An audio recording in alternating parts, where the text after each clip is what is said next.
cars.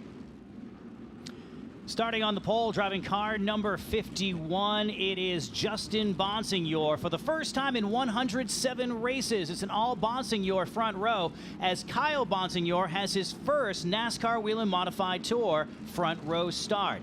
Patrick Emerling, one of the fastest drivers in practice, will start in third, followed by Craig Lutz out of Miller Place, New York, in car number 46. Starting fifth, the big winner from New Hampshire Motor Speedway, that's Tyler Ripkema driving Old Blue. Carson Lofton in the field tonight. He's a Cars Tour Rookie of the Year in 2025. Luke Baldwin is back, third generation racer in the 7 New York at Mooresville, North Carolina, and the championship point leader will start eighth. It's Austin Beers from Northampton, Pennsylvania, seeking his first series title. Great qualifying run for car number 54, Tomcat Tommy Catalano out of Ontario, New York, and on the outside of row number 5, it's Eric Goodale, a former winner out of Riverhead. Ryan Newman, the Rocket Man, in car number 4, the Mystic Missile out of South Bend, Indiana, and Matt Hirschman out of Northampton, Pennsylvania. He'll start 12th. Teddy Hodgson, part-time runner on the Tour and a rookie this season, makes his debut here at Martinsville Speedway alongside sophomore driver Trevor Catalano from Ontario, New York.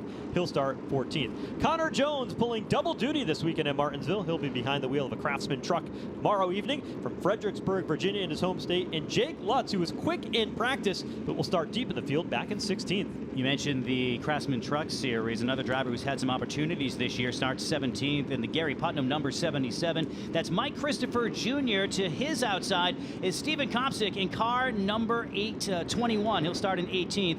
Joey Coulter, he starts in 19th, with Danny Bone out of Freehold, New Jersey, starting on the outside of row number 10. 21st starter, car 38, Bobby Labonte, a NASCAR Hall of Famer and 2000 Cup Series champion, alongside Hampstead, New Hampshire's Andy Seiss in 22nd. Ken Hagee, John Michael Chenette, 23rd and 24th. There's Jeremy Gessner out of Tampa, Florida, in car number 55. With Luke Fleming on the outside, he's from Mount Airy, North Carolina. And your final row, giving it an international flavor, Norman Newman in car number 11, and Mark Marshall in Hudson, New Hampshire, out of Hudson, New Hampshire, completes the starting order. Well, let's welcome in the third member of our broadcast team tonight. She'll be covering the action on pit lane, as she has all season long. Jesse, we've followed the modifieds everywhere, but it all comes down to a championship battle between two drivers tonight.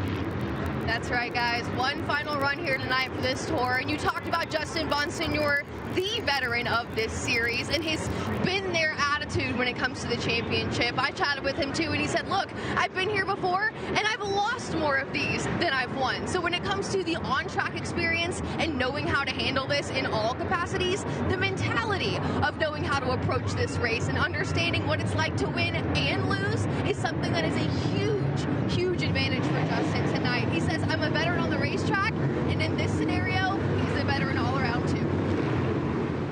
Yeah, no doubt about that. You look at Austin Beers in that 64 car, Northampton, Pennsylvania. He's a four-time champion, not in this series, but he's been through the paces of this. He won his first championship at just 13 years old. He's won Tour-type modified championships, but not on this stage. How can he use that to earn his first career Whelen Modified Tour title? Think back to when you were 22 years old and what was going through your mind. Austin Beers, a few hours away from possibly being the youngest modified champion of all time in wheeling competition. Field getting ready for the green flag in the series finale here at Martinsville Speedway in the 2025 season, as Justin Bonsignore leads the field down to the green flag alongside his cousin Kyle Bonsignore, and the green is out here in Martinsville.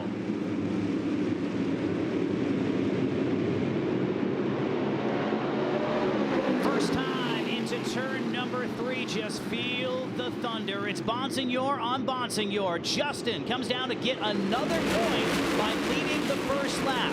Again, even with leading the most laps, winning the pole, and leading a lap here and getting the winner bonus points, Justin has to win with Austin Beers finishing in 8th. He leads by about 2 car lengths off of turn number 4. Austin Beers in middle of the pack here is Tommy Catalano of 54, who won it at NASCAR Speedway earlier this season for his first career win, has that 64 shuffled to the outside. And very much like you see in the National Series, the outside lane is a tough sledding here in the modifieds, and Austin Beers is struggling to get that 64 down to the bottom, and he is going backwards here in the early stages. Look at Matt Hirschman on the inside of car number 23. Carson Lofton, just 17 years of age. but racing like a veteran. He had a great result here last year. Finally finds the inside. Will tuck back in behind the Northampton, Pennsylvania driver, and they will go after it down the front straightaway. Back up in front, it's Bonsignore by 3 car lengths. Here's Patrick Emerling sliding into that 3rd spot. You go back a little bit further. Carson Lofton still battling with Austin Beers, who's hung out on the outside lane, but Beers' car continues to come to life there on the outside. He's actually able to clear Carson Lofton off turn 2. Beers off of turn 4, now pulls it off of the corner, and again, about as cool as you can expect a 22-year-old to be. Justin, who has been there, he has done that. He's come from behind. He's won championships. Talked to Justin about winning his first Tour championship back a number of years ago. He said, basically, I had it all sewn up. I wasn't in Austin's position, but I've actually tried to rattle him a little bit, give him some good ribbing, but you just cannot seem to shake the kid. And Austin, cool, calm, and collected, doing exactly what he's done all year. That's be consistent, and that's what's kept him in the game and kept him ahead of the game. And their goal was really not to step over the line, and you can do that pretty easily here at Martinsville. You've got that curbing, that black line that you see on the inside through turns 1 and 2, where we watch the left side of the screen. That is a moment. Here is a 99 of Connor Jones that goes around, and then it looks like Bobby Labonte gets caught with that in the right front, dangling off the side of that cookout number 38. Yeah, the last time we saw a tire leave or almost leave a car, it was Ripkema at New Hampshire in that spectacular New Hampshire Motor Speedway finish. Ripkema won the race. Now Bobby Labonte early on in the action on the short end of a wreck. It's a tough situation where he had absolutely nowhere to go, and it does bring out the first yellow. 8 laps into this one, where it's Justin Bonsignore and Kyle Bonsignore, your top 2. Yeah, Tether did its good job on that 38. Let's take a look at what happened. The 99 of Connor Jones on the inside lane underneath that yellow car. That's Ryan Newman in the outside. They came together on the front straightaway. Newman into the outside wall himself. Jones spins across the nose, and behind afterwards, it was Bobby Labonte on the brakes that got shuffled up into the outside wall, and that contact was with the wall where that right front tire came loose of the 38. Couple of different things in that shot. Brian Newman, great job of getting on the brakes as soon as he did after that contact. And then Stephen Copsic in number 21. He's one of the drivers that had to go to the rear for an unapproved adjustment. It wasn't the 51, it was actually the 21, so I misspoke on that one, but having to dig a little bit harder. A driver who started the season off so great with a couple of top 2 finishes, still knocking on the door of that first NASCAR Whelen Modified Tour win. He's got a long way to go tonight if he's going to seal it and make it happen to close out the year. Window net about to come down for Bobby Labonte, the 61-year-old who has a grandfather clock of his own in the NASCAR Cup Series, and the 2000 champion now with the with the steering wheel up on the dash, and there he is. NASCAR Hall of Famer Bobby Labonte out of this one. Well, we're under the Whelen caution light, and the Whelen caution lights are on. Whelen, the official warning lights of NASCAR, trusted to protect first responders. Bobby out to survey the damage, and there you get a good shot of the Whelen lights. Just a tough break. Bobby doesn't race every single week, so it's certainly a treat to see him when he does. And I'm sure as someone who used to just live this, 40 weeks a year, it's special to, get out here behind the wheel and the times that you do to put all the effort into this long day of racing. This is a one-day show for the Whelen Modified Tour. Gates opened early, practiced throughout the day, and when it came to be showtime, just 8 laps into this one, has to take the long walk. There's Luke Baldwin on pit road in car number 7. Early pit stop for him. Driver who qualified on the outside of the front row last year.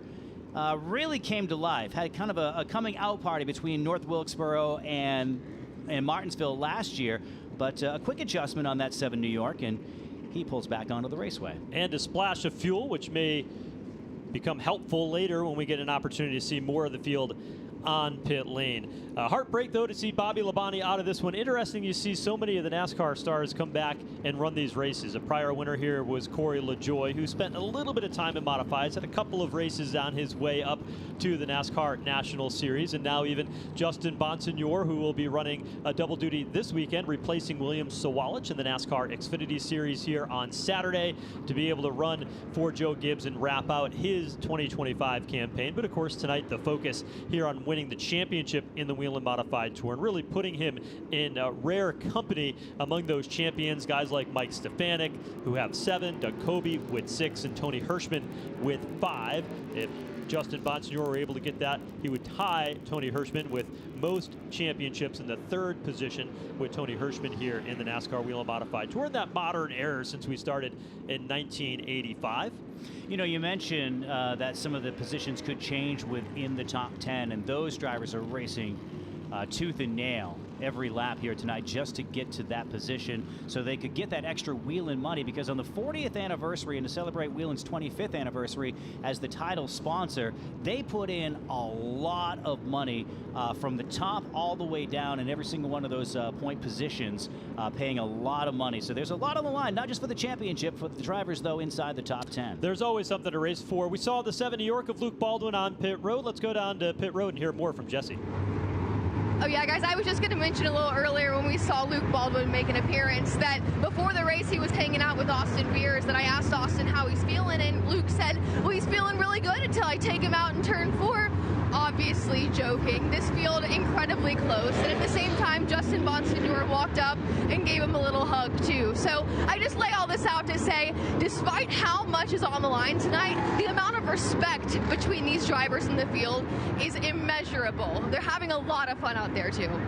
Yeah, and I think, Jesse, you're so right, because they have been poking fun at each other for a while. There was a text thread, and we talked about this at the World Series at Thompson, between Justin Bonsignore, Craig Lutz, who was in the championship hunt, and Austin Beers. And it doesn't matter what they throw at the 22-year-old kid, Austin Beers. He doesn't get rattled. They did a release of the 2026 NASCAR Whelen Modified Tour schedule here earlier today, and they were there doing some videos, Austin Beers and Justin Bonsignore.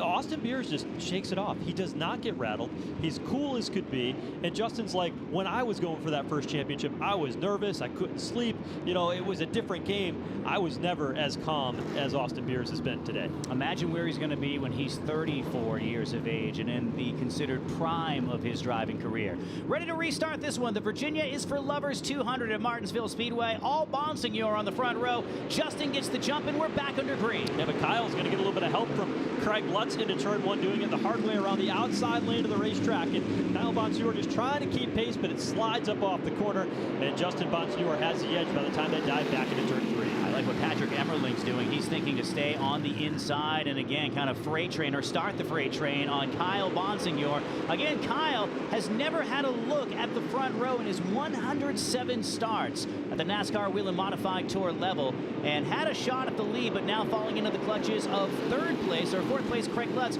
Craig Lutz goes for 3rd this time in turn 4. He'll go to the bottom. Did you see Tommy Catalano off the end of the front straightaway just slammed the door shut on the 60 of Matt Hirschman? Hirschman had to climb all over the binders. That's just outside the top 5. Tommy Catalano, who had clutch problems in practice earlier today, running in that red 55 just behind this battle, just outside the top 5 and having a good start to his night here. I wonder if it had something to do with the gender reveal party that went on in the 54 team, and they blew out some pink smoke, because we found out earlier, they didn't really do this, but we found out earlier that the Catalanos are expecting. Looking for their first baby girl. Wife Allie expecting later on this fall, and of course it's on a race weekend date, so they're trying to sort that out and make sure they can still make it to the track on time. But congratulations to the Catalanos and their new one here expected this fall. Things settle out to a single file for the moment, and you see what that cost Kyle Bonsignore. 2nd on the restart, now has slipped back behind Tyler Ripkema, and he rides in 5th.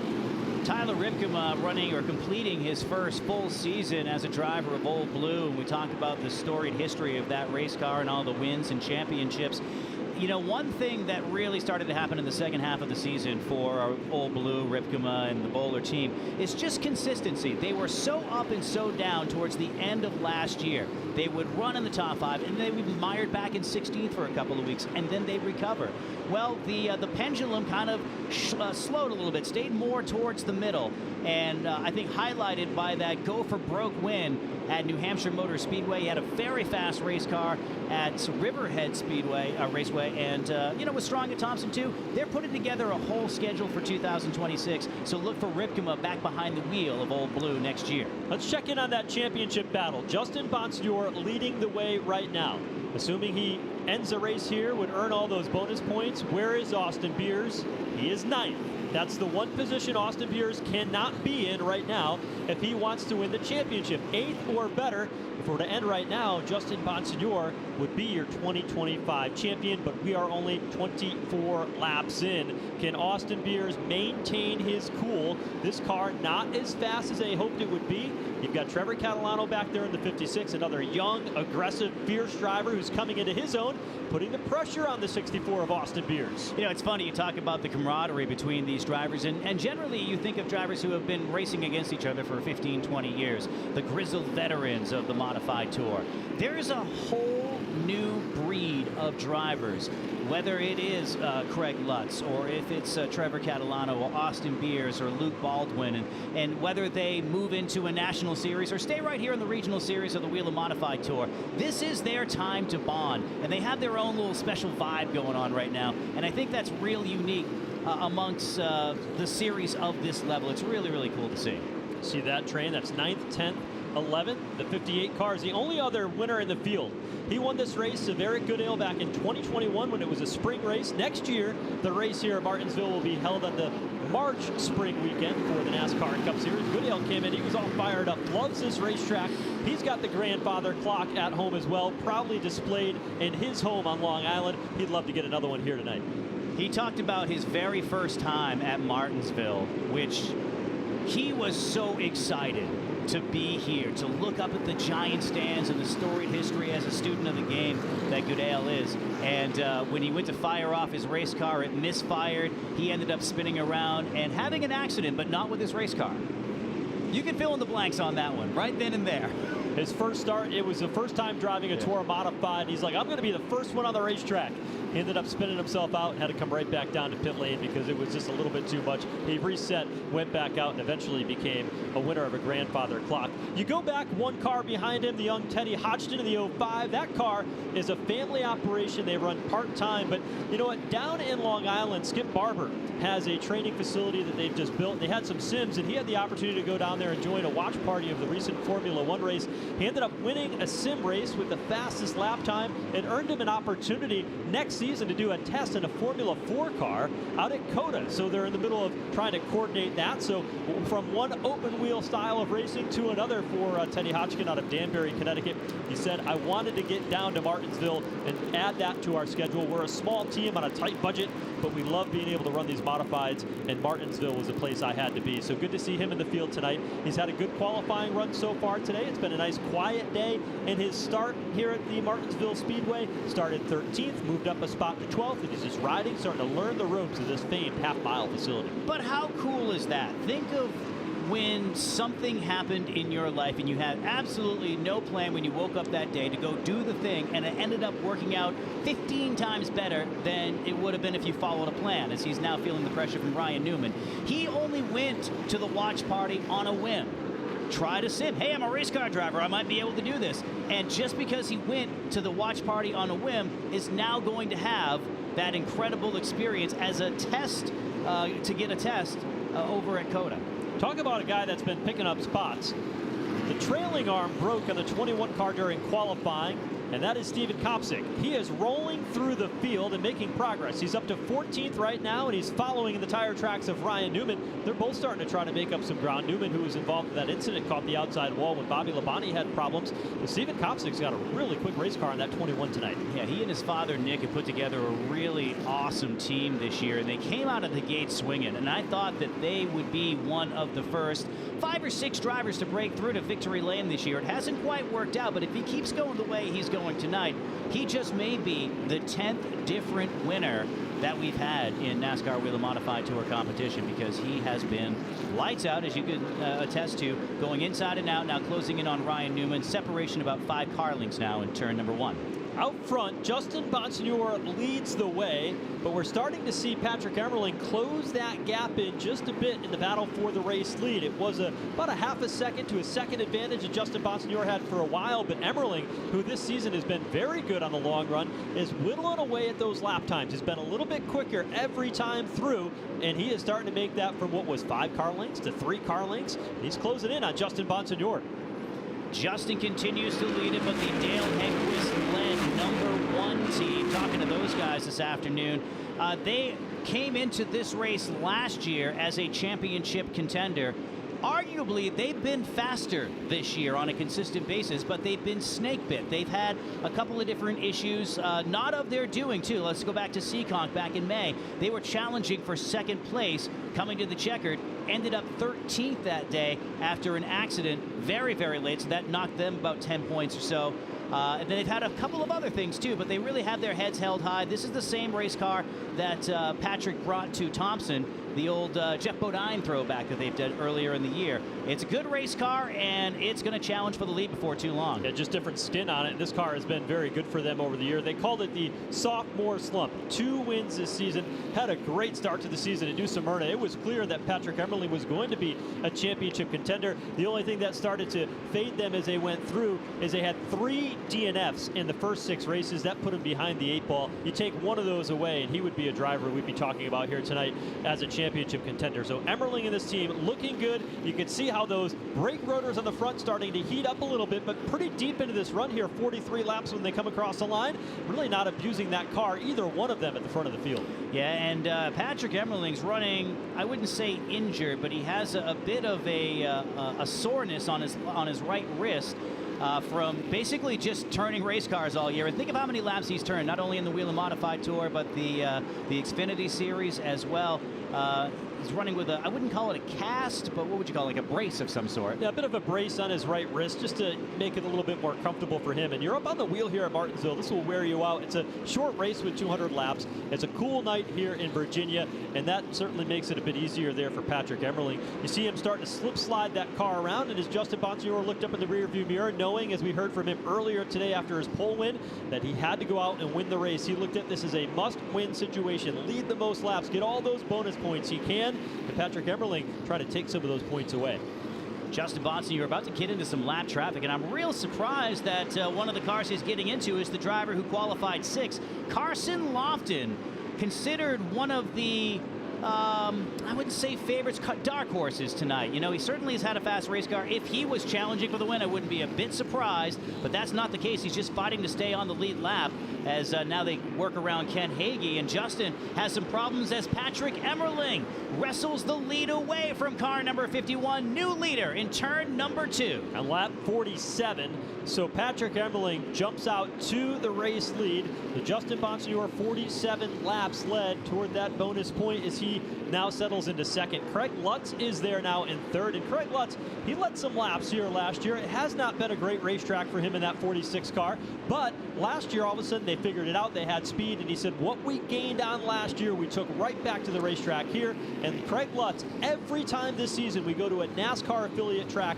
whether it was earlier this season where he won at Richmond Raceway, New Hampshire Motor Speedway where he had a strong car but didn't come home with a win, and the big All-Star Weekend at North Wilkesboro where he scored the win there, he has been at the front anytime it's been a companion weekend with a NASCAR Cup Series. And they have the best pit food of all of them. They even have the pumpkin Reese's. Yeah, well, it's, you know, it's Halloween, right? That was awesome. I mean, it was a great little touch. That's why we were there. And also to hang out with Craig, too. And, you know, a testament to what you were saying earlier as far as building the notebook. Last year, the 46 team had, we are under yellow here. It's trouble down in turns 3 and 4. Looks like Ken Hagee is stopped. He's got that car rolling once again as he will bring that car down the front straightaway. Second caution of the Virginia's for Racing Lovers 200 here in the NASCAR Whelen Modified Tour, exactly 50 laps in. Patrick Emerling is a race leader with Justin Bonsignore, Craig Lutz, Kyle Bonsignore, and Tyler Ripkema, the top 5. You've got to go back to the 9th position where Austin Beers is riding, has stabilized there right now. Again, Justin Bonsignore is not the race leader. Championship edge would belong to Austin Beers, but still 150 laps remain here tonight at the Martinsville Speedway. To Justin's point, when we were mentioning on pit road of the gap that he had to make up and what he would have to do, he said, hey, that's why we run all the races. That's why we run all of the laps. You never know what's going to come down. And he, as something we were talking about earlier, the respect level between a veteran like Bonsignore, and it's not like Austin Beers is a rookie. He's been at it for a couple of years now, but relatively young, trying to become the youngest NASCAR Whelen Modified Tour champion. He said, the kid is not rattled, but, you know, here's what I need to do, and I can do it because I got nothing to lose. I'm going for it. And, you know, One thing I think we might see out of Justin, and we've seen it so far here tonight, is something we haven't always seen this year, and that is going for broke. He's been, I would say, off a little bit this year compared to what he's done in the past couple of years. And for an off season to be second in place with 2 wins, that's pretty amazing. We'll see what he can do. Dominated the first 47 laps. Patrick Emerling now out in front as we circulate here under the second caution of the evening. A little bit of a longer run here that time through. You go back through the history of this race, you tend to see some short runs early on, but we had the first caution came out on lap 18, and then a good 30-lap run or so to bring us to this most recent caution. Waiting for pit road to open, and just as a reminder, the NASCAR Whelen Modified Tour, you can take either fuel or tires on one pit stop. It'll be 2 tires the max per stop, and so you may see these cars come down pit road multiple times just to be able to get the service that they need. Pit road is open. I expect to see just about everybody come down pit lane and get some of that service that they need. A little bit of splash at least once today for fuel to be able to get to the finish, and then tires to give you that grip and that launch off the corners. One thing that NASCAR did do is they have all these teams starting at the front end of the field about pit stall 10. They don't work around the corner in turns 1 and 2, so the leaders will be pitting on the straight part of pit road as they make their way down pit lane, where Jesse Punch will have all the coverage of the pit stops, including some of the race leaders and the championship contenders, with Patrick Emerling the first to hit his pit stall. 51 of Justin Bonsignore taking 2 tires now. I talked to Ryan Stone before the race. He said they have a few adjustments they want to make, and they're going to continue to make as the race goes on. But they're happy with this race car, just kind of playing the game of the changes. That 64 also tires and making his way off pit road. It is a tight exit off pit road, but that 64 gets off just fine. A tight battle off the pit lane. Jesse was the 46 of Craig Lutz, who was well ahead of everybody off pit lane based on their strategy. Matt Hirschman off second. He will stay on the racetrack this time through. And then here comes Emerling, Eric Goodale, Justin Bonsignore, Teddy Hodgson, and Austin Beers back on pit lane for more service. You look at the tires. It was rear tires for Justin Bonsignore, right side tires for Austin Beers. Others taking fuel, and Craig Lutz, who's parked completely sideways in his pit stall, took fuel the first time. Now they're getting right side tires on that 46 car. Fuel this time for Patrick Emerling. Tires right now are right rear going on the 58 of Eric Goodale and that team. Championship contenders are in. Fuel on the second stop for both Austin Beers and Justin Bonsignore. They will exit, and Austin Beers will end up beating Justin Bonsignore off of the pit lane. That's going to be huge, because that will set up those drivers to be in consecutive order when we go back to green. 64 and 51. Both of those teams have their core pit guys, but you see some of the other drivers in the NASCAR Whelen Modified Tour, with this being a companion weekend with the NASCAR Cup Series, hiring out some different teams. 14 of Jake Lutz hiring a few members of the RFK team. Yeah, that's what they can take advantage of while those crews are here. Same thing with some of the spotters that are up on the roof as well from the Cup Series. And many of them have modified routes or maybe have modified championships in their own right. This is going to be pretty interesting here when we get back under the green flag. Mike Marshall is going to be the free pass car. He will get back on the lead lap in that 29 car. On and off pit lane, Craig Lutz is coming back down pit road for a 3rd time. He was on and off pit road a couple of times to get service on that 46, and he's going to lose a ton of track position in the process. But I think more importantly, you've got a new look in the front of the field. Matt Hirschman, big money Matt in the 60 car, will be the race leader. You've got Ryan Newman, Stephen Copsic, Danny Bone, Tommy Catalano are going to be the top 5, and Luke Baldwin. Where is Austin Beers and Justin Bonsignore? They find themselves mired deep in the pack, back in the 13th and 14th spot for Austin Beers and Justin Bonsignore. Their pit strategy is going to cost them quite a bit of track position. This is where things could potentially go off the rails for either or Justin Bonsignore or Austin Beers. Again, to your point, mired mid-pack. That's where all the action is. It's easy. Sometimes there's more respect racing up front because perceptively there's more on the line. But you talk to a lot of these guys on the Whelen Modified Tour. John Michael Chenette comes to mind. He said, you know, I'm racing my guts out for 16th. I've raced for 5th. I race harder for 16th on a weekly basis. So now you have these guys racing in the middle of the pack. Justin throwing it all to the wall here tonight, is certainly going to be aggressive on the restart, because even though he's cool, calm, and collective and been there before, you can't take the mental aspect out, and the competitor that he is with 46 NASCAR Whelen Modified Tour wins and 4 championships, he's got to mentally be in front of that 64. He's physically got to be in front of the 64 all night. He's got to get there. So the battle continues on. Justin Bonsignore looks out that windshield, sees the car that he's got to beat, but not just beat, he's got to go out there and win that race and advance at least 8 positions on the racetrack at the very minimum over Austin Beers. We'll continue to follow that championship battle as we go. Field comes back around to click another one off, but the race leader, Matt Hirschman, pretty interesting here for Matt Hirschman. He is another driver. We talked about there's always something to race for. He's got an opportunity to bypass and gain the 3rd position in the championship standings, comes into the 4th spot, has a win this season at the Copsic Speedway in Massachusetts, where he has been so good, but he's also had a couple of runner-up finishes here at the Martinsville Speedway over the past couple of races. He's a 10-time winner in the Whelen Modified Tour, and Matt Hirschman has won everything you could win in modified racing. He would love to have a grandfather clock, and when you get that 60 car out front early on with the speed that that car normally has, everybody takes notice. He has some major pit strategy. You mentioned he picked up a win at Seekonk earlier this year. Seekonk appears on the 2026 NASCAR Whelen Modified schedule, which was released earlier today. Not once, but twice. Hirschman has to love this. Going to Seekonk on May 16th and back on July the 1st. A 16-race schedule, which includes the first main date since 2021. As a Manor, I love that. So they're going to the Oxford Plains Speedway on May. Make sure you bundle up. It's going to be windy. They put the planes in plane.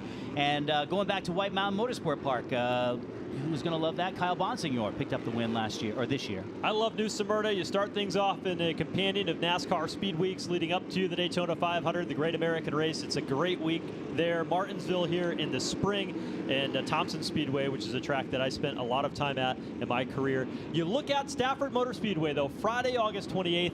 Everybody's been asking about getting Stafford back on the schedule. They return to the half mile in 2026, and we are about ready to return to the green flag. It's Austin Beers deep in traffic. We'll restart on the outside lane just ahead of Justin Bonsignore, but on the front row, Matt Hirschman and Ryan Newman as they are toe-to-toe as they come off turn number 4 with the green flag going in the air here at Martinsville.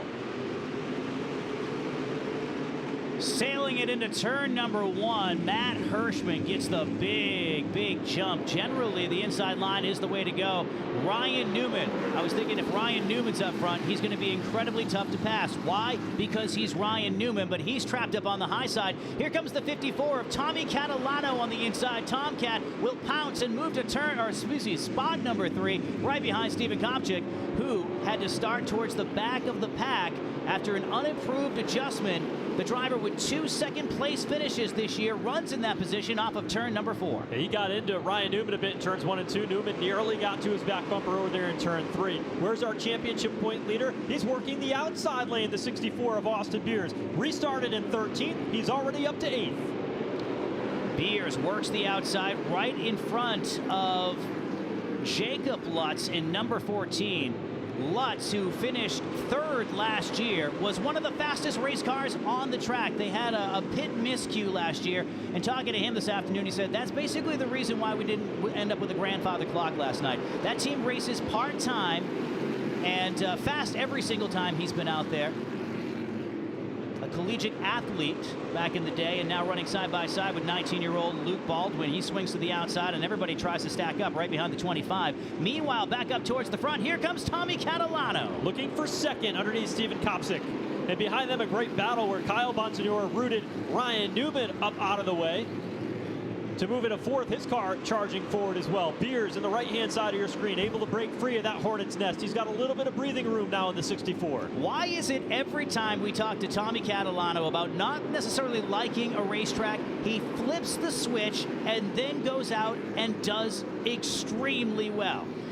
This happened earlier at Monadnock this year. He said, you know, I wasn't a big fan of the racetrack, went out and won the race in dramatic fashion, and now he's all over the back bumper of Matt Hirschman, sets him up down the back straightaway. Good exit speed for the 54 of Tommy Catalano. Dives to the inside of Matt Hirschman, and he'll take over the race lead, the 4th lead chain of the race, and Tommy Catalano goes to the front. At the same time, the 22 of Kyle Bonsignore slides into 3rd.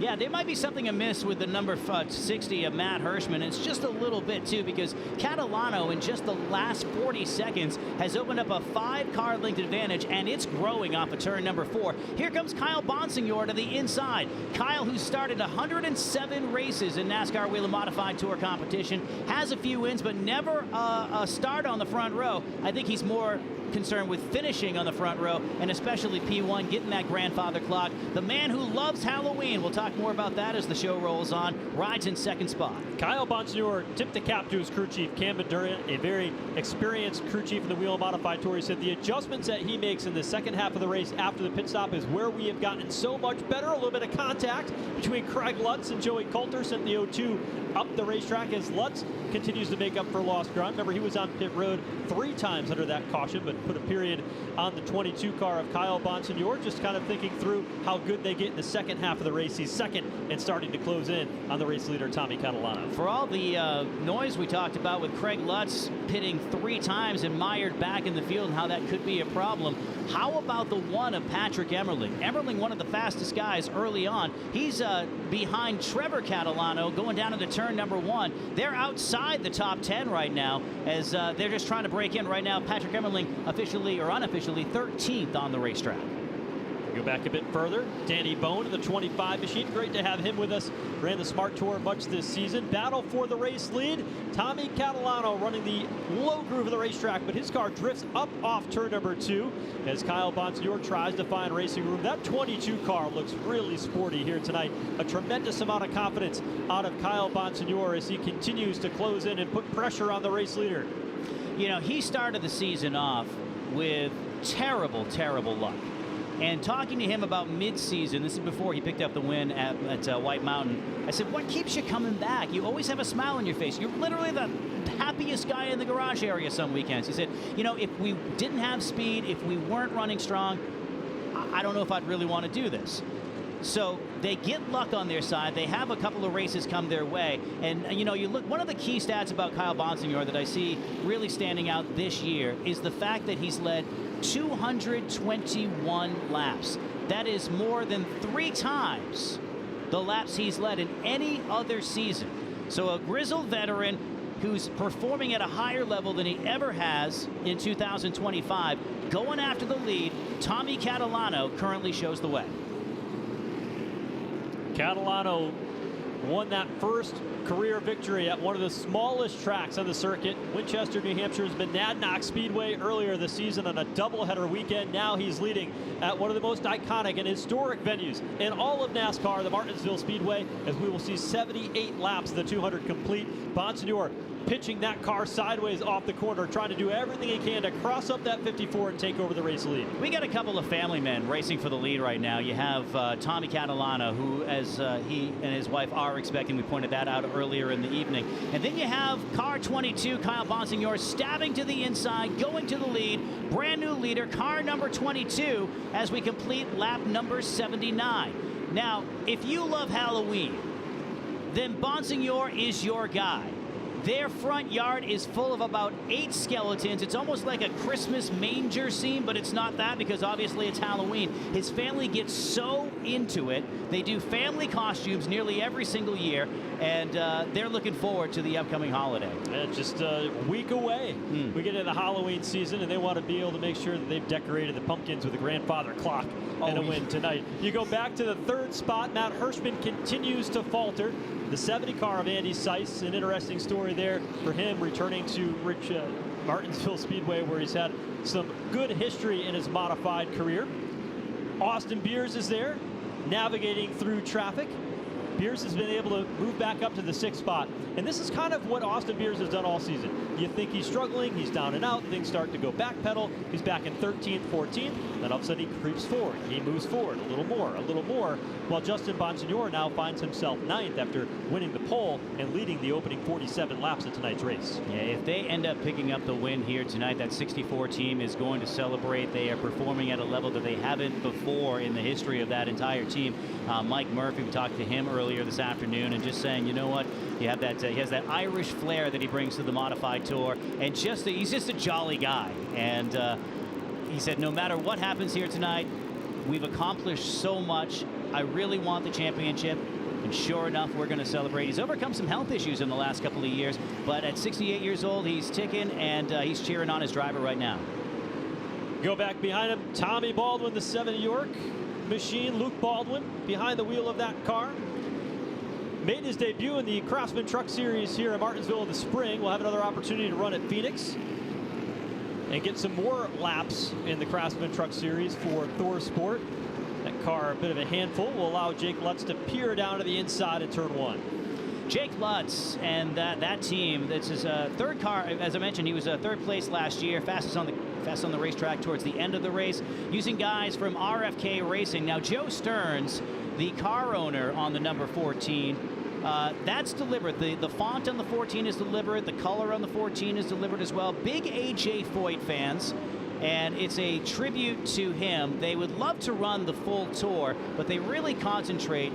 And I asked him earlier, I asked Joe, I said, you know, how far in advance do you plan out the season? He said, I look at a spreadsheet, I look at what we can do, where we think that, you know, Jake's going to succeed and everything. Because every time, you know, they do race, they're up in the top 10. They're up in the top 5. And that is that's certainly planned. It's not something they really fall into, because they pick and choose wisely, even though they'd still love to run the tour. Now feeling the pressure from Justin Bonsignore, who's found some speed in that 51. When you look at the stopwatch, Justin Bonsignore has one of the faster cars on the racetrack. His cousin Kyle Bonsignore, the race leader, is quickest right now, but Justin is mired back in traffic. He'll pick up the 8th position as he works under Jake Lutz into turn number 3. So a fast race car, but the loss of that track position really starting to hurt Justin Bonsignore here as we make our way closer to halfway. Car number 51, 4 championships, 46 wins. And about this time last year, when he had rolled off 3 wins in a row and he had passed Reggie Ruggiero for second of all time on the list, he started to look at Mike Stefanik's record and wonder if he could actually make it. And Justin, I believe he was 36 or 37 at the time. He thought, you know, if I do 2 wins a year for the next 15 years, I'm going to be right in the thick of things. And of course, his life has changed quite a little bit. Delivered a baby in a parking lot earlier this year, and you know, certainly has some Xfinity Series experience too. So some different life changes, some different racing changes for the 51. I wonder if he still has the fire to continue to run for the next 25 years. And I asked him that earlier this afternoon. He said, maybe not. I don't think I'm going to be out there that long. And I think a little differently than I did 1 year ago. And my racing career has become a little more condensed as other things have started to take precedence. And we've seen that a lot with many different drivers who are about this age group, where they don't want to miss you know, the moments of being a dad in his case. There's no doubt that Justin Bonsignore will go into the history books as one of the great Whelen Modified Tour competitors of all time. He's got a lot of racing left in him as he tracks down Luke Baldwin in that 7 York, the black machine, directly ahead. And he's getting a little bit closer to that championship foe, Austin Beers. But right now, everything favors the 64 car of Beers trying to win that first series championship, as we're just 5 laps away from halfway. Luke Baldwin's got a bright future ahead of him in that 7 York. Been great seeing him, now a 2-time Smart Modified Tour champion. Big win at North Wilkesboro last time out. And that 7 York and that team, they've been part of this all season long. Couple of different drivers in that car this year. Great to see Doug Coby get back behind the wheel, albeit for a short period at New Hampshire Motor Speedway with mechanical failures there. But 7 York and Luke Baldwin certainly has a bright future ahead of him as well. Luke Baldwin continues to impress at the young age that he is. Last year when he won the Smart Modified Tour Championship, and he had a Whelen race the very next day. I saw him in between. I says, hey, champ, congratulations, nice job. You know, how'd you guys celebrate? He says, I went to bed. I got 8 hours sleep last night. He's very disciplined and wise beyond his years, and it's that discipline that has helped carry him to his early success and his rapid rise through the ranks, as you mentioned, running for Thor Sport earlier this year, having another opportunity at Phoenix, looking for big things out of that number 7 too. But if he were just throwing caution to the wind and you know, living like a hooligan, I'm pretty sure he wouldn't have those opportunities. I'll take 8 hours of sleep any night. Let's go. When's the last time you got 8 hours of sleep? I got to ask him how he does that. He's a lot younger. Yeah, he doesn't have to get up to pee. Let's go down to pit road and hear more on Luke Baldwin. Jesse, please save us.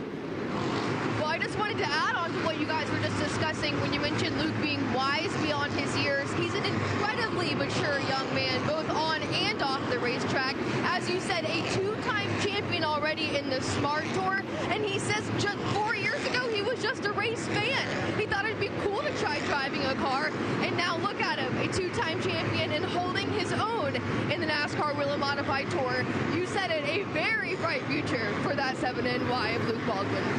And that's so true, Jesse. You know, it's so easy to think. He grew up in a racing family. His grandfather, Tiger Tom Baldwin. His dad, Tommy Baldwin, successful crew chief in NASCAR. But he only got behind the wheel a handful of years ago, driving some Legends cars, scaled his way up. He took to it very quickly, and you can see the success just pretty much right out of the gate. It defies the current trend of you have to start when you're 5 years old.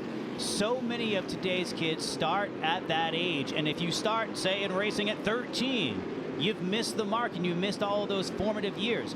Luke Baldwin, I'm not saying he didn't have interest in racing, but I had a very similar conversation that Jesse had with him, in which he said, I said, hey, so how long you been doing this anyway? He says, yeah, you know, basically the same story of, I only did this a couple of years ago. I liked watching racing, figured I'd try it out, and here I am. And he's within, I mean, he's already in the Craftsman Truck Series, but he's on the verge of breaking through into the top 3 series on a more regular basis as he trails Austin Beers going into turn number 3. And Austin Beers really the same way, mature beyond his years. That's why he's not getting rattled. Winning that championship very early on in his career when he was just 13 years old. He's got 4 championships in all, including the Racing Champions Tour, where he's a champion there. He's been through this championship battle, the mentality, the grind, week in, week out, and try not to lose much sleep. I said, how much did you think about what tonight would look like here in Martinsville? He said, you know, honestly, I had to work a ton this week. He installs fences for a living out in Pennsylvania. He said, I had to work a lot this weekend, and that allowed me not to put a lot of time and thought into my race car because I didn't have time to do it. And I think when you roll into a race and you're fresh and you're ready to go, and he probably got 8 hours of sleep too, yeah, that he's all set. He wasn't worried about it all week. His mind was too busy on other things. That's what you know, I'm going to start adopting that policy. Just work, work, work, work, work. And what are you doing? I'm avoiding my feelings right now. And then you just throw yourself into work. Austin Beers, his rapid ascent through the NASCAR Whelen Modified Tour is pretty well documented too. He was Rookie of the Year in 2022, and if he holds on for the next 95 laps and becomes the youngest champion in Tour history, the ascent from Rookie of the Year to champion will be the shortest since Todd Szegedy did it in consecutive years in 2002 when he was Rookie of the Year, and the 2003 NASCAR Whelen Modified Tour champion just the following year when Austin was just, what was he, 1? He finds himself in heavy traffic right now, lap traffic all around, the car starting to skate out from underneath him. But, you know, Jesse, week in and week out, that calm, cool, collected approach from Austin Beers is what's got him to this point in the season. That's right, you guys. And when you talked about Austin kind of holding off on when he's going to mentally really focus on this race, he told me, look, I love Martinsville and I'm confident here, but I really haven't started thinking about what this race is going to look like. And we have a caution out on the racetrack. It's exactly what we heard too as well. Third caution of the night here in the Virginia's for Racing Lovers 200 at the Martinsville Speedway, the series finale for the NASCAR Whelen Modified Tour. As the field circulates around here, gets caught up with the pace car here in the back straightaway. There you see the 64 pit sign is out, and they are getting ready to bring this car down pit lane. This is about the opportunity you want to come get those final adjustments and a critical pit stop for the 64 of Austin Beers as he marches ever so closer to that championship. Now 91 laps remaining in the 2025 season, and Austin Beers with the upper hand over Justin Bonsignore. I think if he does get rattled, he's going to have to blame it on everybody else, because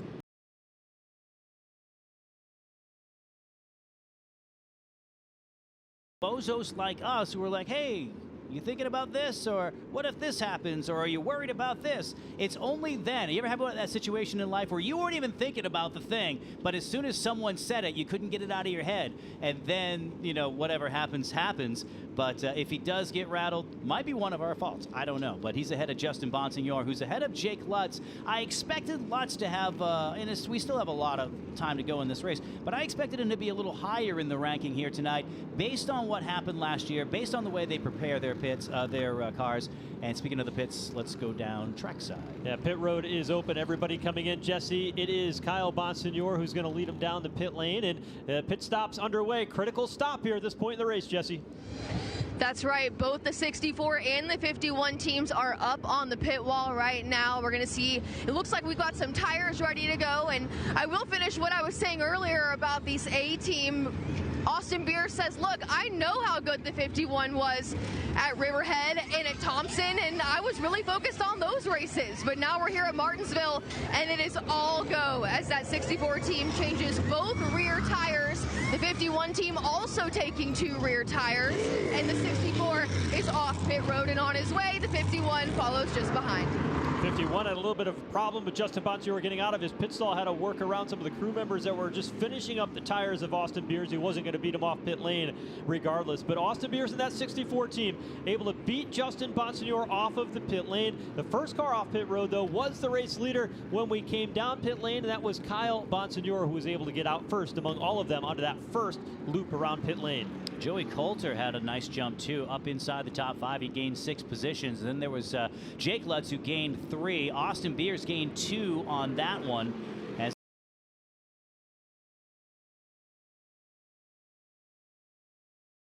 John Michael Chanette, Eric Goodale coming to the pits, Ryan Newman, Mike Marshall.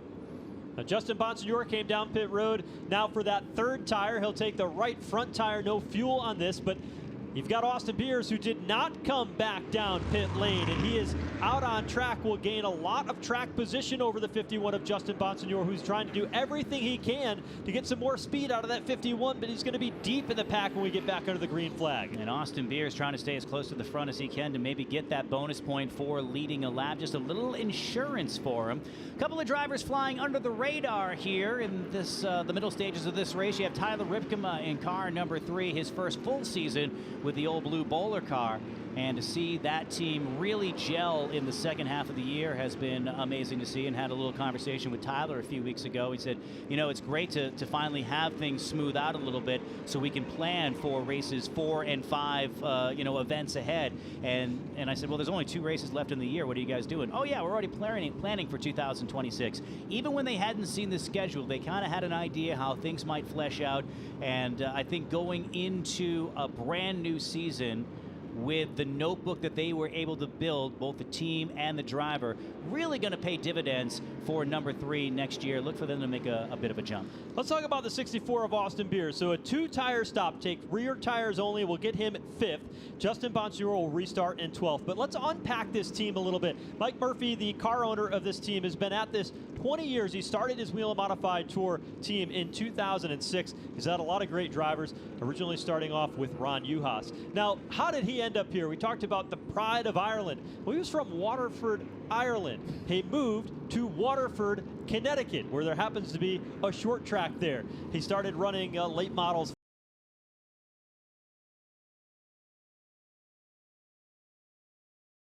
until an accident sidelined him, where he literally flipped the car upside down. That injury took him out of the race car, but put him back behind the scenes to work with this team. There's a 3-headed monster here. You've got Eric Beers, who's the dad of Austin Beers and a Modified Tour regular himself. There's Ron Juhas in the ball cap on the left-hand side. He was a driver of the 64 car for many years, never got it to victory lane, but Austin Beers was able to do that. And the man on the right with the glasses, that is Sly Zabin. Tonight, if he could win the championship, he would also add his name to the record books. It would be his 5th title ever. He won 3 with Mike Stefanik along the way. He won 1 with Ryan Preece, who, ironically enough, if Austin Beers wins this championship tonight, will break Ryan Preece's record for being the youngest Whelen Modified Tour champion. Sly Zabin, one of the brightest minds in the Whelen Modified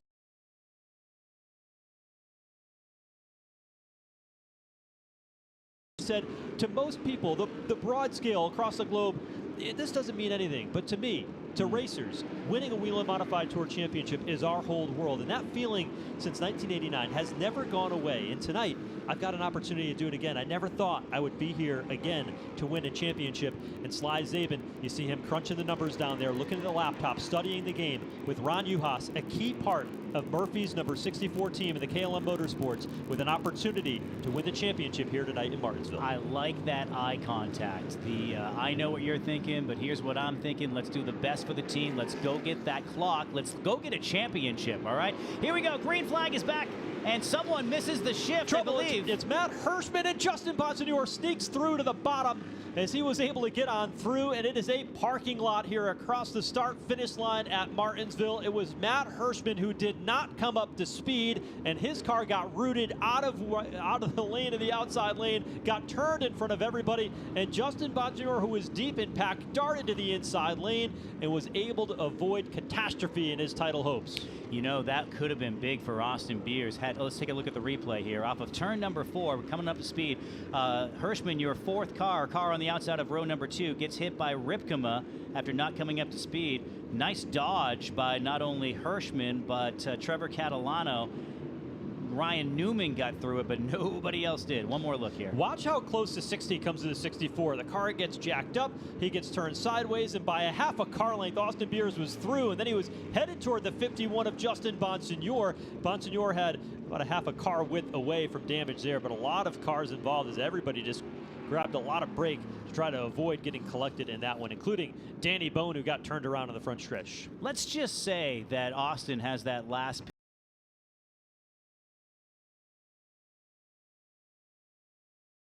right in the middle of that, and I don't think it would have, ended his race, but still would have put a lot of drama and a lot of undue stress on that number 64 team to ensure the championship. The road's a little easier, as he did it from the inside of row number 3, coming to the green that time. For whatever reason, Matt Hirschman's car just did not get moving when he went. I watched it from that second row. The first two were able to jump away with the race lead, and Hirschman's car just stalled. Everybody came bearing down on him. Red flag is out. Sean Houlihan displaying that from atop the flag stand here in Martinsville, and the field is stopped in turns 3 and 4 while they work on just cleaning some of the debris off the front straightaway, with about 15 cars in all that were piled in. A bent left front rim and wheel for the 60 of Matt Hirschman, and plenty of damage as that bumper is pushed heavily in, hopefully not punctured the radiator on that 60 car. Hirschman will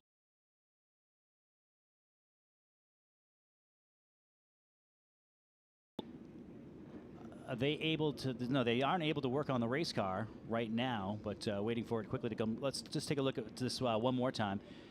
Coming off the corner, Lutz spins a little bit. Hirschman just doesn't come up to speed. There's Mike Christopher getting involved, and then Kyle Bonsignore has a huge shot. He's the one that caused the damage on the front of the 60. Talk about the bad luck of the 22 car of Kyle Bonsignore. That's another example of it. How quick he was tonight now finds himself with damage on the 22, and we'll have to see if they can get that car repaired to the speed that they had earlier in the day today. You look at that replay, you can see how Matt Hirschman's car did not come up to speed. You see Tyler Ripkema right behind was trying to give him some room, but it was Mike Christopher Jr. who didn't see that and was on the accelerator coming up through for the restart, just pushing forward, and that got into Ripkema, that then got into Matt Hirschman, and Hirschman with the damage here as his car sits on pit lane.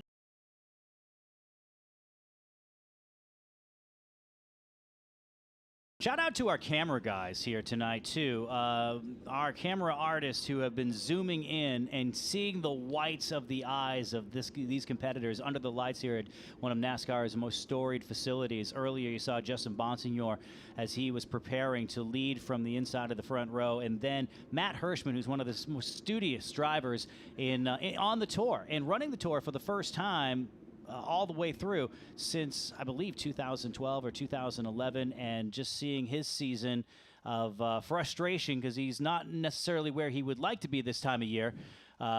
Just the whites of his eyes as he gets ready to watch his crew assess the damage. 83 laps to go in the series finale for the NASCAR Whelen Modified Tour. We're under the red flag for a multi-car incident along the front straightaway.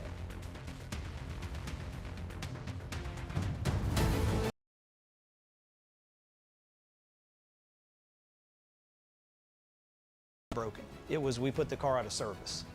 What price do you put on a life? We don't want to run the risk of causing loss of life through our response. Whelen sells peace of mind. Their goal is to get home each and every evening. And if we play a small part in ensuring they get home safely each day, it's extremely gratifying.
Still under the red flag here in Martinsville Speedway, Martinsville, Virginia, the series finale here for the NASCAR Whelen Modified Tour for a multi-car incident on the restart as they came to the green flag, and it all started on the second row outside lane.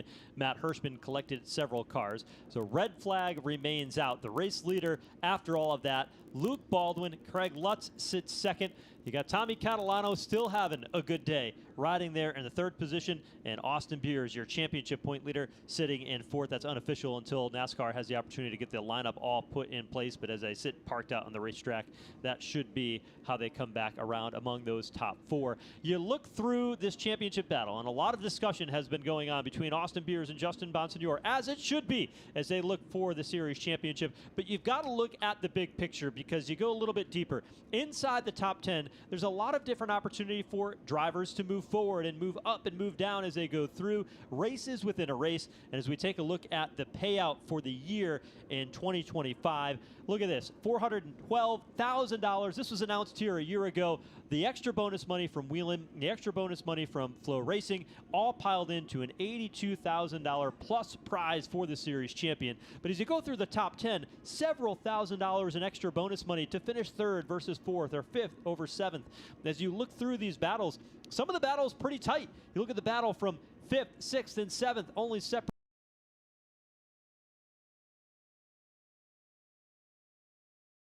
Drivers like Tyler Ripkema, if he has a good day, he could possibly move up and finish in the 8th position. So some movement still to be had, and a couple extra dollars to race for in the year-end payout by improving your final standing. A couple of extra dollars. I mean, let's just say you're racing for $8,000, and where that takes your team and what you can do to reinvest in your resources for the 2026 season. Again, sponsored by Whelen, which will be their 26th season as a title sponsor. Celebrating the 40th anniversary of the NASCAR Whelen Modified Tour here this season, closing it out here tonight and doing it with a huge year-end payout. I think it's one of the reasons why Matt Hirschman stuck with the tour as long as he has. He's notoriously, they call him Big Money. Matt obviously runs the big open shows and goes wherever the big paycheck is and often gets that paycheck.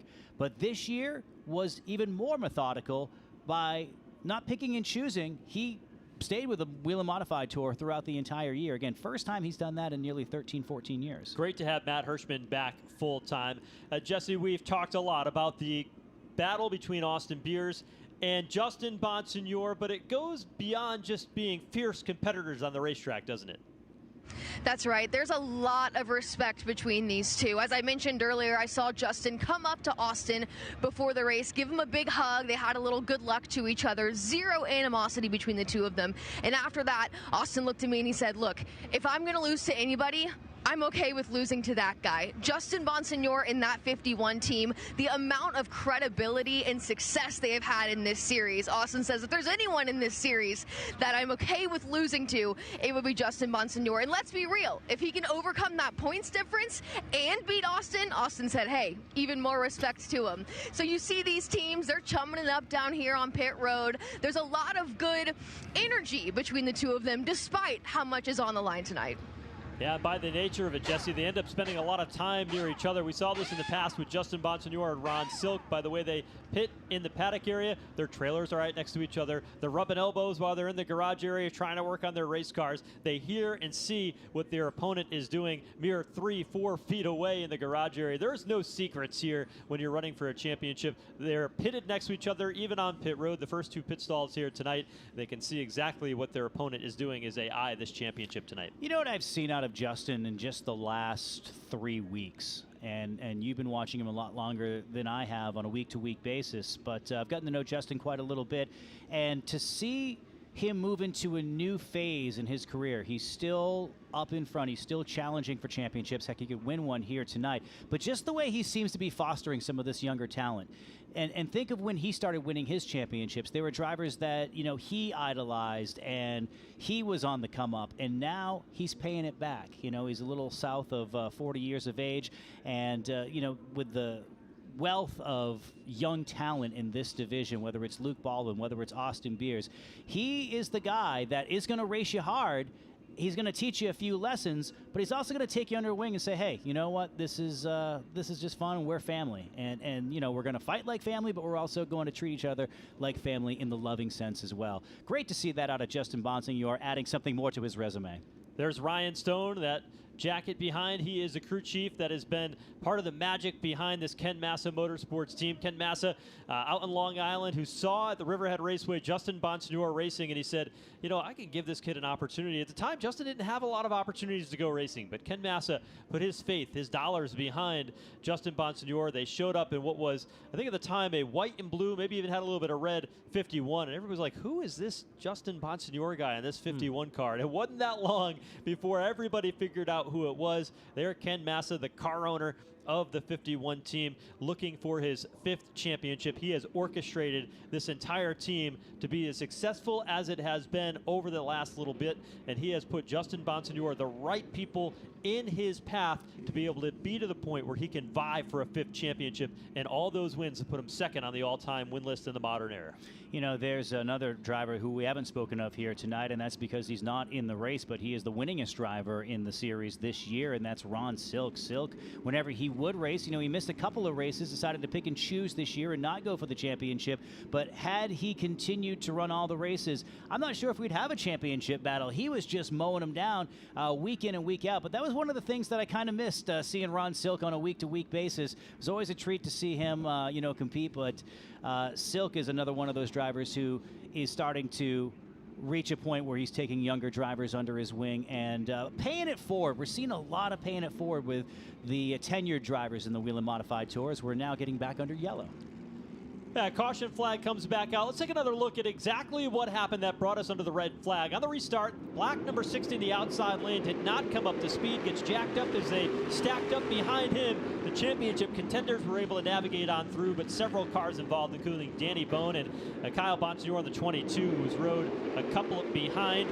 There you see the 77 turning the 3 into the 60, and it was on from there. So several cars involved. Teddy Hodgson, Joey Coulter got a piece of that, Stephen Copsic, and others. Now that the yellow flag is out, red flag lifted, you can see the work underway on the left front of the 60 of Matt Hirschman. Hirschman was funny earlier today. They had cars rolling out onto the track for practice, and he was just strolling in with his blue jeans and jacket, calm, cool, and collected. That's the way Matt Hirschman usually is. They're going to try to see if they can keep this car on the lead lap, but they've got the old bare bond tape out, trying to keep that grill pointed in the right direction and make sure that they get as much cooling to those brakes. That is one thing they will do here on the modifieds for this racetrack. Martinsville traditionally very heavy on the braking with these long straightaways. They got to make sure they got those vents pushing into those tires to keep those front rotors as cool as possible. This red flag really helped that situation because we've had a couple of really long green flag runs, and you've seen the rotors start glowing with 3/4 of the field. Even after 20 laps or so, these drivers, they're not in cruise control. They're in, chase mode, hard mode. You see Trevor Catalano on the racetrack too. A little bit of smoke billowing out of that race car. He's got a rub on the right rear tire for Trevor Catalano, likely some contact that he might not have been aware of based on that incident here on the front straightaway. So Trevor Catalano is going to come down pit lane. He said something to be interesting. Thompson Speedway, he said, our car was really good last time out, but we had a red flag. And the tires, they changed size as they cooled, and it impacted the setup of our race car.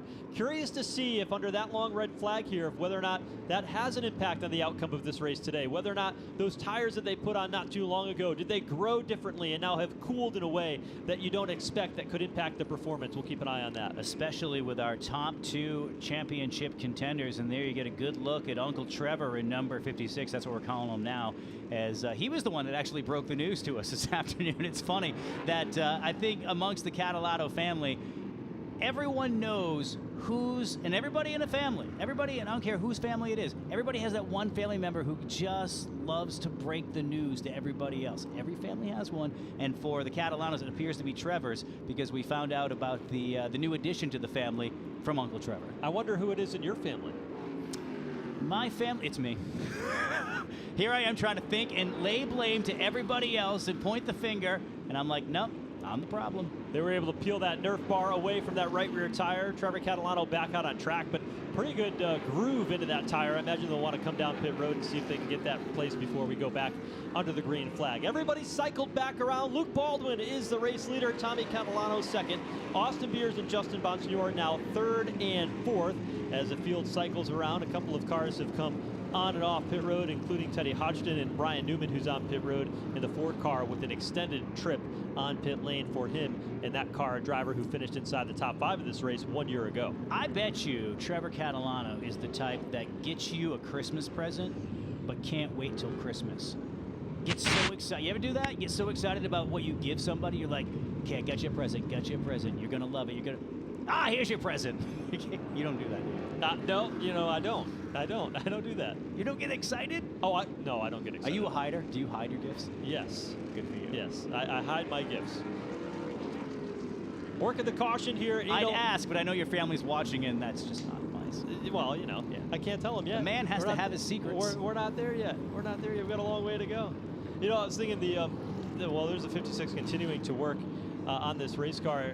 Out in the 70 York to see Luke Baldwin out in front. His spotter today is Freddie Kraft, who is a spotter for Bubba Wallace at 2311 Racing, the NASCAR Cup Series, and is a modified fan through and through from the Northeast, host of Door Bumper Clear, the podcast there, along with Tom Baldwin, the owner of that 70 York, and Luke's dad. There's the entire crew up atop the roof here at the Martinsville Speedway. The spotters looking down. And it's cold. It's chilly, being from the Northeast. You think, okay, we're going to Virginia for a couple of days. You're going to pack shorts, a jacket? No. And you gave me so much baloney for not bringing a winter jacket. I did. Hirschman back on pit road. It was Brian Darducci who drove the 3 car at points last season. Up there on the spotter stand, Brandon Wilkinson, who spots for Ryan Preece, is spotting tonight, as is Ryan Blanchard, who was a spotter for Justin Bonsignore for many years in his championship run, and now the spotter for Zane Smith, all coming from Modified Racing. Interesting, the 2 championship contenders sit on the second row as we watch Ryan Newman. Newman pulls to the infield after a little contact in that incident. Oh, Ryan Newman, tough day for him as he will pull back behind the wall. The field doubled up here along the back straightaway. Luke Baldwin trying to get some heat in the tires of that 70 York, and Tommy Catalano will line up on the front row. We'll get back under the green flag. Will be 76 laps to go when the green flag comes back out here at Martinsville Speedway. Double up pace car is in. Baldwin to the bottom. The two championship contenders make up row 2. We'll see if we have a clean start this time. Green flag out, and Baldwin and Catalano dive off into the corner. It's the advantage going to the 70 York inside for Baldwin. And Austin Beers comes up the inside, now sniffing the lead for the first time tonight. He has Justin Bonsignore in his tire tracks. They'll both go to the low side of Tommy Catalano off of turn number 4. Austin Beers learned that lesson early in the night. You don't get hung out in the outside lane at Martinsville because you go backward. He's on the attack on the back bumper of Luke Baldwin. That's his good friend and fierce competitor on the racetrack. Gives him a little bit of room, and count the extra point for leading a lap. It's Austin Beers with Justin Bonsignore in tow back into turn 1. There's Justin Bonsignore. He'll slide into second now as Baldwin finds himself to the outside lane. Michael Christopher Jr. way up the hill in turns 1 and 2. He continues rolling, but he loses a handful of spots. You know, you talk about tires changing and drivers having some issues. Tommy Catalano might be falling into that category. He's under attack from Patrick Emerling, and now Luke Baldwin, who's lost a bunch of spots, finally finds the inside right in front of Stephen Copsic off of turn number 2. Back straight away they go. Patrick Emerling in 4th. Putting pressure on 3rd, Stephen Copsic, who continues to battle back. Not only problems early on in the race, having to start toward the tail end of the field, a little bit of a jingle there midway through, and now he's continuing to knock on the door for a top 5. Emerling looks down to the inside, has a good run on Tommy Catalano, and Tomcat swings to the high side. Meanwhile, your championship contenders, and another battle happening there with Luke Baldwin getting sideways, about 35 degrees sideways on the outside of Eric Goodale as they go back into 1. Nice save by Baldwin that time, but he'll lose a handful of spots, but it could have been a lot worse. Here's Ripkema now coming to the inside of the 70 York. Further on up, Justin Bonsignore has gotten in front of Austin Beers, so Justin trying to get the bonus point for leading the most laps. He led 47 earlier this evening, and certainly, I believe, actually has led the most laps here tonight thus far. It's pretty close, and he leads the freight train that now includes Patrick Emerling, who could be the fastest car on the racetrack in car number 1. Here they are off of turn number 4. He's closed in on those top 2 pretty quickly, Bonsignore and Beers. As Bonsignore now out in front, was able to get by Beers a moment ago. Beers settles into 2nd, and Emerling closing in there, trying to take that runner-up spot away, or at least put pressure on Austin Beers. Drivers work off of turn 4 now. Austin Beers, I think Austin is okay with riding at 2nd right now, but he doesn't want to lose Justin too much. He's under attack, though. He's going to have to go on the defense because Patrick Emerling has a big run of steam this time down the back straightaway. He goes after him in 3. Austin Beers thinking big picture. 2nd is good enough to win the championship. 8th is good enough to win the championship. Get your car to the end, get it to the finish, and that would mean that you are the 2025 Whelen Modified Tour champion. You still have a good race car. Even though Emerling challenges to the inside lane, no pressure. Beers going to let him go right on through. That's a spot he can afford to give up for now. And that is a spotter talking into Austin Beers' ear and reminding him, big picture, good on the 64 team for knowing when to race. He might be saving his car because you never know if you're going to need it in a green-white checkered, or if we get into a late race situation where you're going to need to sprint for 10-15 laps.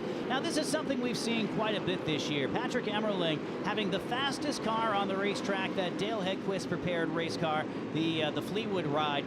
Rides off of turn number 2. They haven't had the luck that they had last year. Remember in the middle of 2024, they rattled off 3 wins in 5 races. That catapulted them into the championship chase as a first-year team. And then when we came out of the gate of New Smyrna Speedway back in February, they laid it down and won, and kind of just set the motion of saying, if you're coming for the championship, you have to come through the 1 car. Then they had a couple of issues. As you mentioned, they had a number of DNFs in the first 5 races. We're finally able to shake that, but they've had speed year-round, and that speed is carried to a battle for the lead in turn 2.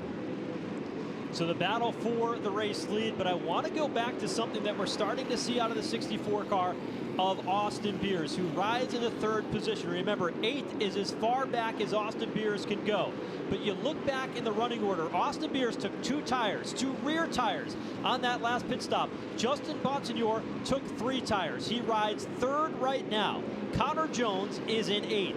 He's 4 seconds behind Austin Beers. And when you look at the stopwatch, Austin Beers is running lap times that aren't as competitive as they once were. He was about even that time through, but he was running 19.3s while the cars behind him were running 19.2s. Is this more than Austin Beers being easy and conserving his race car, or is that two-tire strategy going to hurt them as we work through the final 60 laps of tonight's race? It's very interesting, Joe, because he jumped right into the battle for the lead. He jumped out, he took the lead for a couple of laps, so he has the speed. He knows he's not going to lead the most laps, so it's almost a situation where, like, if you go way back of Bill Elliott and Alan Kawicki Cup Championship in 1992, where they had to, or Kawicki led all the perfect amount of laps and just knew to back off once he had that. He wasn't going to lead the most laps and let Bill Elliott go do that, so he led his lap and then backed off. That might be what Austin Beers is doing. Took the cheese, got out there, and then now is settling back. But again, also, you got to be concerned because here comes Catalano on the inside. Tommy Catalano moves up in car 54. So Catalano gets through. Austin Beers now back to 4th. And he continues to lose ground. You see how he was holding that group up because now Stephen Copsic is closing in. Justin Bonsignore doing what he needs to do, but Copsic is there. Eric Goodale is there. That's another 2 spots. That could slide him back to 7th for Austin Beers if he's not careful, and still a long way to go in this one. That is a danger zone, and Copsic is hungry, wants to jump up inside the top 5. He's not going to lay any waste to number 64, as they are about 2 car lengths from each other as they pull off of the corner this time. And now Eric Goodale in the picture, one of only 2 drivers in the field to have picked up a grandfather clock. We have a lot of drivers, our current leader, not one of them, who could pick up a clock for the very first time. Eric Goodale, the other in the field, who rides in that 58 black with yellow trim just outside in the 6th position. So Austin Beers has not allowed Tommy Catalano to drive away and create too much distance in that speed that you saw out of the 21. And Stephen Copsic has slowed a little bit. About 0.3 of a second is what they fall off as the tires go on the run. So not a big fall off, but when you've got 2 tires to compare to some of the other drivers who have 3, your stuff might go away a little bit faster and a little more drastically if you've got a right front tire that's been on the car for more laps. A couple of things to look at. Drivers who are coming alive. You have Eric Goodale, who had his fastest lap just 12 laps to go, or 12 laps ago. That's the deepest anybody in the top 10 has had a fastest lap. Then you look at Austin Beers, and on lap number 128, which I believe is the race, the lap that he was battling for the lead, had his fastest lap. So he still has speed in the 64, but still concerned. You can't let too much go as the field gets strung out just a little bit. We zero in on how about Connor Jones in car number 99. He's quietly had a good run, started in 15th, but has run in the top 10 for the majority of tonight's race. There's the 99 of Connor Jones, who's battling with Trevor Catalano, younger of the 2 Catalano brothers. It's a battle for 8th, and it's 7 seconds behind the race leader and 3.5 seconds behind Austin Beers, which is critical as far as the championship is concerned. A couple of drivers in recovery mode. You have Luke Baldwin in the 7, and then Craig Lutz right behind him in the 46. Both of those drivers, whether it was pit strategy or just getting shuffled back due to that big incident with, or started by Matt Hirschman about mid-race, they haven't fully recovered. I don't know if the handling went away, like you had pointed out with the changing of the size of the tires and the cool conditions here tonight, might have changed the handle on these race cars.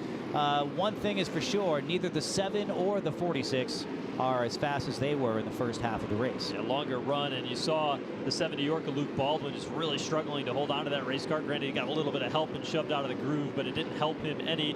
And Craig Lutz, who has been known for long run speed on these big tracks here this season, sitting in 11th, would love to be able to get inside the top 10 at least before the checkered flag flies tonight. 48 laps to go when they hit the start-finish line this time, and if they continue to click them off at the pace that they have without a slowing of a caution flag, we could see a brand new Whelen Modified Tour champion inside the next 20 minutes. And what a big moment it would be for the Whelen Modified Tour crown to go back to Pennsylvania for the first time in 20 years. Mud Lane where Matt Hirschman's dad, Tony Hirschman, has 5 of those. They are neighbors. Austin Beers has the opportunity to bring one back home for the Beers family in Northampton, Pennsylvania. Still a long way to go, though. Anything can happen. You can't count it until the checkered flag flies. It'll be 45 laps to go when they come through next time by, as we continue to watch this battle between Luke Baldwin and Craig Lutz for that top 10 position. We have such a great series in the Whelen Modified Tour. We talk about the mix of veterans and newcomers as well. We have a lot of drivers who have the camaraderie that you don't necessarily see at this level all the time. Whether they're young, whether they're old, they battle in from February to this case, late October. It's a lot of time, a lot of sacrifice. And the difference between this series and some of the other series, the Big 3 series, is the fact that many of these drivers and they all battle the same things that us viewers and commentators do. We all have other masters to serve, and this is what we do. These are the things that we work on when we're not putting food on the table. It's a division of passion. It's a storied division with NASCAR's oldest division, and I think there's a certain bond, no matter the age of the driver or their level of experience too. It's like once you're in the modifieds, you're in the modifieds. You're in the brotherhood. Things looking better for Austin Beers. As we close in toward the end of this race, left side of the screen, the battle for the race lead. Justin Bonsignore holding off a hard-charging Patrick Emerling, who would love to bookend his season. Austin Beers in the right-hand side in the 64. In the 4th position, Stephen Copsic has closed, but like Emerling, has not been able to find a way around. And behind them, there's a big gap. Nearly a second and a half back to Eric Goodale and Tyler Ripkema, who are battling for 6th and 7th. And Connor Jones, who is back in that pivotal 8th position, and he is still now a distant 8th at this point in time, as that gap has widened from Austin Beers to the 8th spot, where he needs to finish or better to be able to win this 2025 championship. And that's going to pay dividends if, say, the 21 and the 64 get together, because it looks like the 21's a little bit faster. Copsic's ready to make a move, but he's also aware of the moment. Even though he hasn't broken through to victory lane himself, as you mentioned, he's won as a crew chief in one of the most historic races in Modified Tour history. So, Steven knows the game.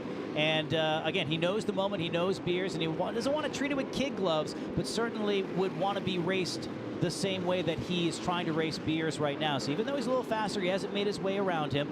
Meanwhile, leaders are in lap traffic. This could get interesting. They're on the outside of John Michael Chanette, and Patrick Emerling has closed in. Is there going to be a bumper in turn 3? Lap traffic involved. You see Gershner in the 55 drifted up the racetrack. Emerling had to follow suit, swung wide through turns 3 and 4. Single file now back into turn 1 with Ken Hagee on the bottom. Does it impact the battle for the win tonight? Hagee out of the way, but Emerling is there now to the back bumper. Turn 3. It's been very Tom and Jerry between these two drivers. Emerling will drop back about 5 car lengths only to reel him in, and then Justin pulls ahead. And we've seen it again here in turn number 1. 51 opens up a 3 car length advantage. You can see the rotors starting to glow as we are about 35 laps into this green flag run, and things are really starting to heat up front. Emerling, you see those rotors are bright red as he tries to track down Justin Bonsignore. 35 laps to go in the 2025 season. Bonsignore with a 2 car length advantage now, with free racetrack ahead of him. Some lap traffic, about a half a straightaway ahead, but this has allowed Justin Bonsignore to gap the 1 car of Emerling. He cannot, or I don't think it's going to be too many more laps before he clinches the lap leader award for that extra bonus point. Now, no matter what he does tonight, by leading big trouble, almost trouble off of turn number 2 for Frank Fleming in the number 40. When we say that Austin Beers had to finish 8th, that's with Justin doing everything. Winning the race, winning the pole, leading a lap, leading the most laps, and he's still up in front, back in a 1. Yeah, he will lead the most laps here tonight, trying to max points just like he did 1 year ago. Right now, Austin Beers plus 6 points to the good as he rides in 4th over Justin Bonsignore in the title chase. And there's something we didn't expect to see either. Kyle Bonsignore, who's in danger of going down 1 lap, started on the front row, had a great run, was one of the leaders of this race, but was caught in the incident about during the middle of the race, and really hasn't recovered himself. He's in danger of going down a lap, and Kyle currently runs 22nd on the racetrack. He's actually 5 laps in arrears, so he had to spend some time on pit road. Tough break for Kyle Bonsignore, such a fast race car, and that is just how it's gone. I mean, he was inside the top 10, outside lane, wrong place, wrong time when that green flag came out under the restart and the Matt Hirschman incident here along the front straightaway. And Bonsignore beaten and battered number 22. But I think as you roll into next season, that's a team that says we have gained a lot this year. We won a race, we returned to victory lane after winning a handful of races before. He's got a car that's capable. They've changed a lot of things in their program, and I think when they get back here next season, that 22 car is going to be somebody to contend with. Last couple of years, it's been all Bonsignore and Silk. And talking to Justin a few weeks ago, he said, I don't know if it's the other guys that caught up or whatever it is, but the playing field's a little bit more even this year. And yeah, to your point, guys like 22, 46, 1, they've all really stepped up their game this year. Let's go down to pit road and Jesse Punch. Sly, we've got about 30 laps left in this race. Crew chief in this 64. What can you tell me about the outlook for the remainder of this race? Well, I mean, it's really hard to hear you right now, but we've got like 30 laps to go. We're just trying to maintain position. If we can stay where we are, we should be in decent shape for a shot at this championship. We're just trying not to do anything foolish and burn the car up and just maintain what we got. Thanks, Sly. You know, Joe, you made a point earlier about Sly and winning a Modified Tour championship and how that just meant the world to him. It might not mean the world to anybody else, but driving home alone after a championship with Ron Newhouse right there, you know that it's going to hit him right in the chest. Well, you saw a moment ago Ron Newhouse and a rare smile out of both him and Sly to say, all right, I got the hard part done. I got that interview out of the way. And then it's all back to focus. That's a crew right there, just a dynamic group. From the very beginning, Sly always helped the 64, even while working on some of the other cars. He was always a big aid to them. Ron Newhouse, as we talked earlier, a big part of this program, not only as a driver, but now an opportunity to help crew and bring this team to fruition. Many of the different teams and family that have been part of the 64 team since they started in 2006 are still together today and have the opportunity to go through this wave of emotion, having never won a race until it was Austin Beers who put them in victory lane. Now, some 20 years later, he is getting closer, inside of 24 laps away from winning not only his first championship, but the first championship for KLM, for Mike Murphy, the entire group, Ron Newhouse and Sly Zabin, and that entire group in this 64 team. They said they had a few people come and go, but to your point, it's been that same core group of people, and it's continued to grow over the years. So I think once you're part of this team, you are, even if you're not physically there at the racetrack, you're a bit of a lifer. So this is a celebration, a culmination of 20 years of work that these human beings are potentially going to celebrate in just a little over 20 laps. We've seen the championship pedigree out of Justin Bonsignore today in a must-win situation. Has come to do just about everything he can. He's got a healthy advantage now, just under 1 second back to Patrick Emerling with 21 laps to go. A four-time series champion, defending champ and defending race winner. Did what he needed to do, but it may come down to just a handful of spots across 16 different races, over 2,700 laps of racing. And Jesse Punch, he's got a good coach behind him as well in the form of Ryan Stone. Ryan Stone, crew chief of this 51 team. We've got about 20 laps left in this race. What can you tell me about what this 51 has left in them? I don't know. We got a pretty good cushion right now to the one, but they're kind of charging. I don't know. That's all we got. We've got all our tires, so we've made our bed. I like where we are. I just needed to go green the rest of the way, so we'll see what happens. Thanks, Ryan. Thank you, Jesse. And you start thinking about if you lose the championship by 6 or 7 points, how fast do you go through your season results and say, well, lost a point there? Or if I hadn't zigged when I zagged, could have got an 8th here instead I got an 11th. You know, you play that over and over in your head in these season-long championships where it isn't just a winner-take-all championship race. We've been doing this since February. Ryan Stone, one of the best crew chiefs, and that is why he's got those 4 championships with Justin Bonsignore. Spent some time running modified racing up in the Northeast in his home state of Connecticut, moved down south to work for Dale Earnhardt Jr. and Junior Motorsports, specifically on the 7 car with Justin Allgaier. He took a lot of that expertise back to be one of the best crew chiefs in the series.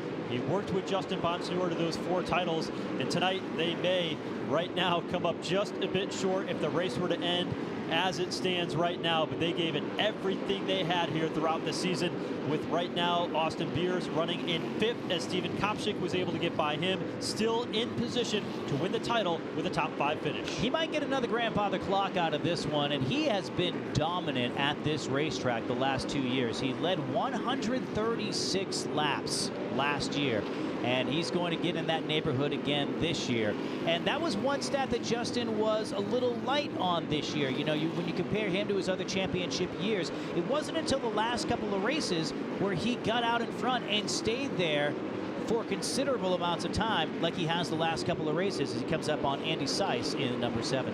Justin Bonsignore, one of only a handful of multi-time champions in the series. Mike Stefanik, Doug Coby with 6, Tony Hirschman 5, Bonsignore's 4th, Jimmy Spencer, Ron Silk, and Donnie Leah each with 2 apiece, and then some legendary names like Richie Evans, Mike McLaughlin, Jamie Tomato, who's here tonight, Jeff and Rick Fuller, Wayne Anderson, Jerry Marquis, Todd Zegedy, Ted Christopher, Bobby Santos, John McKennedy, and Ryan Preece, who is also on property here tonight as part of the radio broadcast with the Motor Racing Network. Justin Bonsignore, one of those.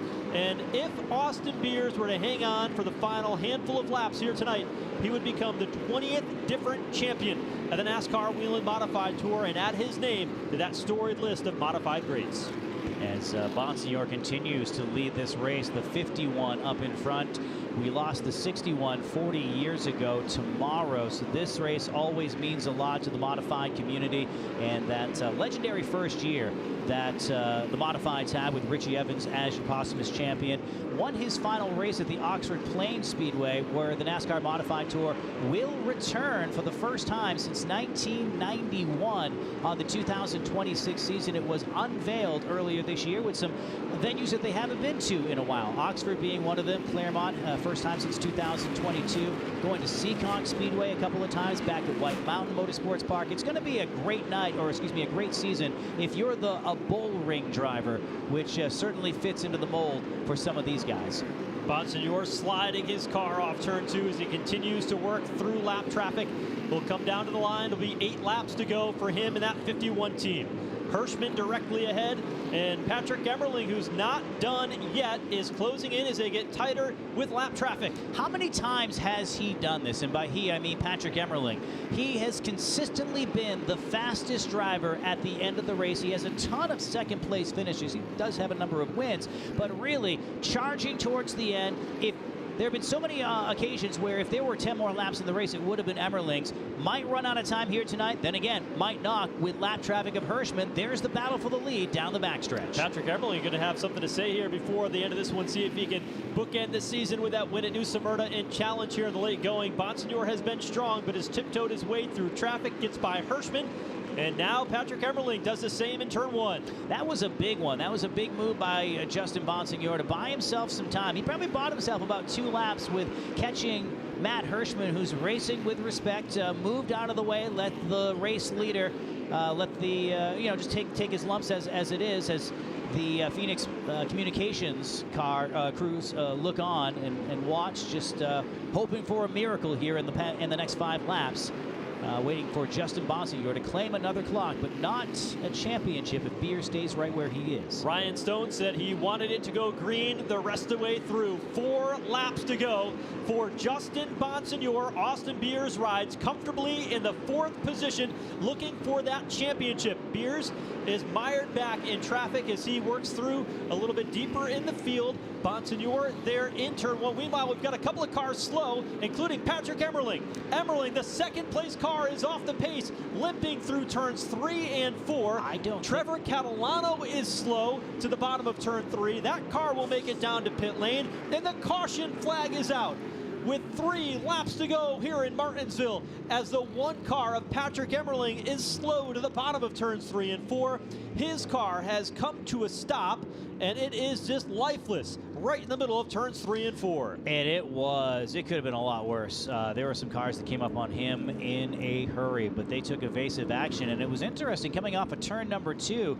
All of a sudden, I was watching Catalano. Trevor Catalano had a tire going down, left rear was way out of sorts, and I thought he might be the one to bring out the late caution. But as it turns out, Patrick Emerling sits idle. Looks like all 4 tires are up on the number 1 car, the Fleetworks Middlesex Interiors sponsored ride, and window net stays up, but Patrick just kind of chilling outside the car. So there's a one of Patrick Emerling. Now, what do? You heard the 51. They've taken all their tires. Only a handful of cars being shown on the lead lap as of now, but we'll let NASCAR scoring cycle back around here under the caution. Justin Bonsignore in the 51 car leading the event. The last thing that he wanted was a caution, and certainly the last thing that Austin Beers wanted was a caution. There is Dad, Eric Beers, down on the pit lane watching. He thought that his son was just moments away from locking up the title, but right now the pressure, the nervousness slides in, something he didn't do in the Whelen Modified Tour. Came close before was Eric Beers, but his son now has to wait it out at least one more restart before he has the opportunity to secure the title this season. Yeah, talking to both of the Beers on pit road earlier this afternoon, talking to Austin about, hey, your dad helped you as far as giving some advice just this week about this championship, and Eric never did get one, and he said, you know what, Dad's really hard to read. I really don't know where I stand with him sometimes, and I'm like, that's the most relatable thing possible. And the Beers family will celebrate here tonight if they can hang on for the next couple of laps, but we are going into an overtime situation. So we have crossed lap 200. There is Austin Beers riding in third. Stephen Copsic now second with the problems in Patrick Emerling. He's being pushed down pit road. Not sure if he's going to refire that one, but we're going to find out here momentarily. Pulls in there. Just a sad ending to the... Is he out of gas? But taking a look at timing and scoring, just to recap it, Justin Bonsignore was rolling through the field pretty efficiently. As we roll on through, Connor Jones, the 8th place car, is going to be the free pass. So he is going to come back around and be back on the lead lap. So for Austin Beers, if he has problems on this restart and slides back to 8th, it would still be enough for him to win the championship as long as he stays on the lead lap. The biggest restart of his young career, the 2022 Rookie of the Year, who in just 3 short seasons has become such a force on the NASCAR Whelen Modified Tour, aiming to become the youngest series champion. Ryan Preece, also a 22-year-old champion back in 2013. But Beers, at 22 years, 7 months today, would be the youngest champion since Ryan Preece, who was 22 years, 11 months, and 25 days when he won his championship. As we zero in on Patrick Emerling on the infield, or on pit road. Taking a look at the air cleaner here, bad luck striking them in the late going. Inside the carburetor, you see exactly what's going on there. Does not have fire in that one car, and that brought the caution out here in the late going. He was about ready to slide into third, or at least fourth, excuse me, in the championship battle with the problems that Matt Hirschman has had, but looks like he'll be no better than 5th at the end with him being stuck on the pit lane for the one car of Patrick Emerling. Field cycling back around here. We are now 202 laps in. It'll be a green-white checkered finish when we get back under the green flag in an attempt at overtime for the NASCAR Whelen Modified Tour. Works just like the National Series. First flag will end the race after the leader takes the white flag. Field comes across the line this time by Whelen Engineering. Lights will go out atop the pace vehicle. Justin Bonsignore will line up on the inside lane for the start. Stephen Copsic looking for that very first Whelen Modified Tour victory to his right elbow. And championship point leader Austin Beers on the inside of row number 2. Remember, 8th or better, there are only 8 cars on the lead lap. If he finishes on the lead lap, he will be the NASCAR Whelen Modified Tour champion. We're ready to settle it here at Martinsville as the field rolls down the back straightaway, headed for turn 3. Austin Beers in that sweet spot, inside row. That's where you want to be with 2 laps to go. Chasing the driver that's chasing him in the championship standings. The driver looking for his first NASCAR Whelen Modified Tour win on the outside, and Stephen Copsic has a hard time coming up through the gears, and we're underway. Eric Goodale out of shape on the start. He gets shuffled out. Comes Beers to the inside. He'll take over second. Justin Bonsignore away with the race lead in turn 3. And it is picturesque with Justin Bonsignore leading this race and your defending champion. Excuse me. Into turn number 1, Justin Bonsignore clear ahead with the race lead. The battle for second, Austin Beers and Steven Copsic. They make their way into turn number 3 the final time. Justin Bonsignore is going to come up off turn number 4. He will win the race in another grandfather clock, but behind them, finishing in second, Austin Beers becomes the youngest champion in the NASCAR Whelen Modified Tour as he has won the 2025 NASCAR Whelen Modified Tour Championship. Your two championship contenders here along the back straightaway. Beers is there and Justin Bonsignore to offer congratulations to now the 20th champion in the history of the NASCAR Whelen Modified Tour. And the 40 years of the existence, he becomes the youngest champion at 22 years old, 7 months and 0 days, setting the record set by Ryan Preece back in 2013. Ironically enough, with the same crew chief, Sly Zabin, as he now becomes a 5-time Whelen Modified Tour champion. And the first for that man, Mike Murphy, the champion in 20 seasons. KLM Motorsports and the Pride of the Irish have won the Whelen Modified Tour Championship. And to see the two crews of 51 and 64 just congratulating each other and the camaraderie that has been brewing for years. But one team celebrates tonight and the other is congratulating, and there are the hugs as they soak in the moment. Ryan Stone giving a hug to Eric Beers, Austin's dad, Ken Massa, the two car owners, offering congratulations to each other. A battle fought long and hard over 16 different races here this season across 7 states and over 2,700 and a few more tonight laps of racing. Austin Beers will pause in turn 3, victorious here tonight in the championship crown. He came home second. It'll be his best finish at Martinsville, but more importantly, he becomes a champion of the NASCAR Whelen Modified Tour. And even though he's one of the coolest and calm drivers in the pit area week in and week out, the emotions he must be feeling as he holds that championship flag and starts the slow victory lap celebrating Whelan's 40th anniversary, or the Tour's 40th anniversary, Whelan's 25th as title sponsor. A magical moment for Austin Beers, the entire family. We mentioned his dad, a legendary modified racer in the Whelen Modified Tour, race winner, but never did this, the donuts, as a champion on the front straightaway. The celebration for Austin Beers and this young man in the future at just 22 years old, and the poise that he has shown on this stage at this level to become a champion of NASCAR's oldest division in the NASCAR Modifieds.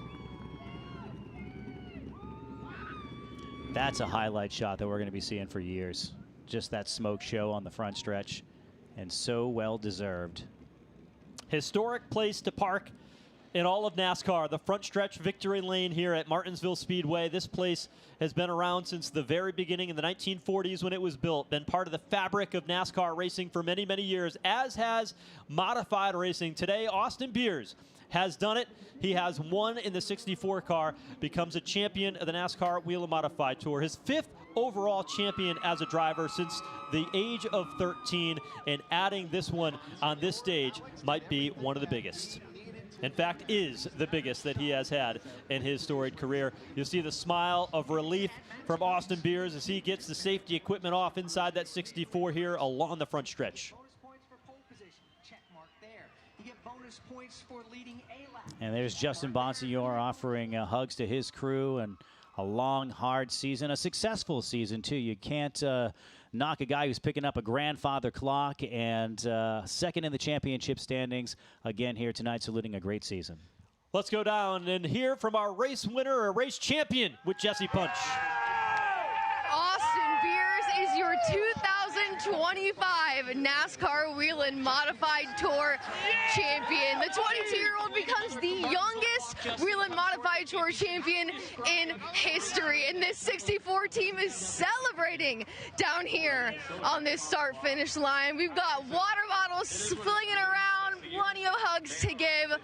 This team has worked so hard all season. I'm excited to see them celebrate together, and I'm excited to hear from Austin too. A huge accomplishment for Austin Beers. Gotta give a hug to Dad. Clear Comm IT Solutions.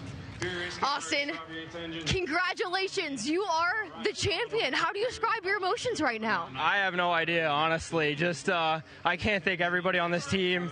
You know, Whelen, everybody at NASCAR that puts this series on. I love running this series, and I didn't want to think about what I would say because I thought I would jinx it, so I don't really know what to say right now. This is unbelievable that we got this win. I mean, this championship, you know, obviously Justin was so good tonight, and I was struggling there a little bit, but congrats to him on the win and the clock. You know, he's a great friend of mine, and, you know, we race really hard together, and we have a good time together. So, you know, I have a lot of respect for that team. So they put a lot of pressure on me coming in this last race, and wow, this is unbelievable to, you know, be the youngest now, to pass Priest as the youngest. It's kind of a full circle moment for me with knowing him, you know, growing up, and him kind of being, you know, my idol pretty much, just watching his career blossom. So this means so much to me. Well, take a breath. I know you said you're still trying to take it all in, and you've been telling us all the past, you know, remainder of this season that you've kind of been taking it week by week. Well, now that it's here, now that you can exhale, how do you plan to celebrate this? How do you plan to really, you know, take this moment in? I have no idea. Like I said, I didn't want to think about it because I just think I will jinx it. So I know I'm going to have a lot of fun with my crew tonight. We're going to probably get some cookout later or something, you know, and just try to savor this moment. You know, this is a once-in-a-lifetime opportunity to run these cars and have this championship. So we're going to really enjoy it. Well, the championship is yours, but I do have to ask, coming down to that final restart there in overtime, what was going through your mind? Was there any concern that this might not be yours to win?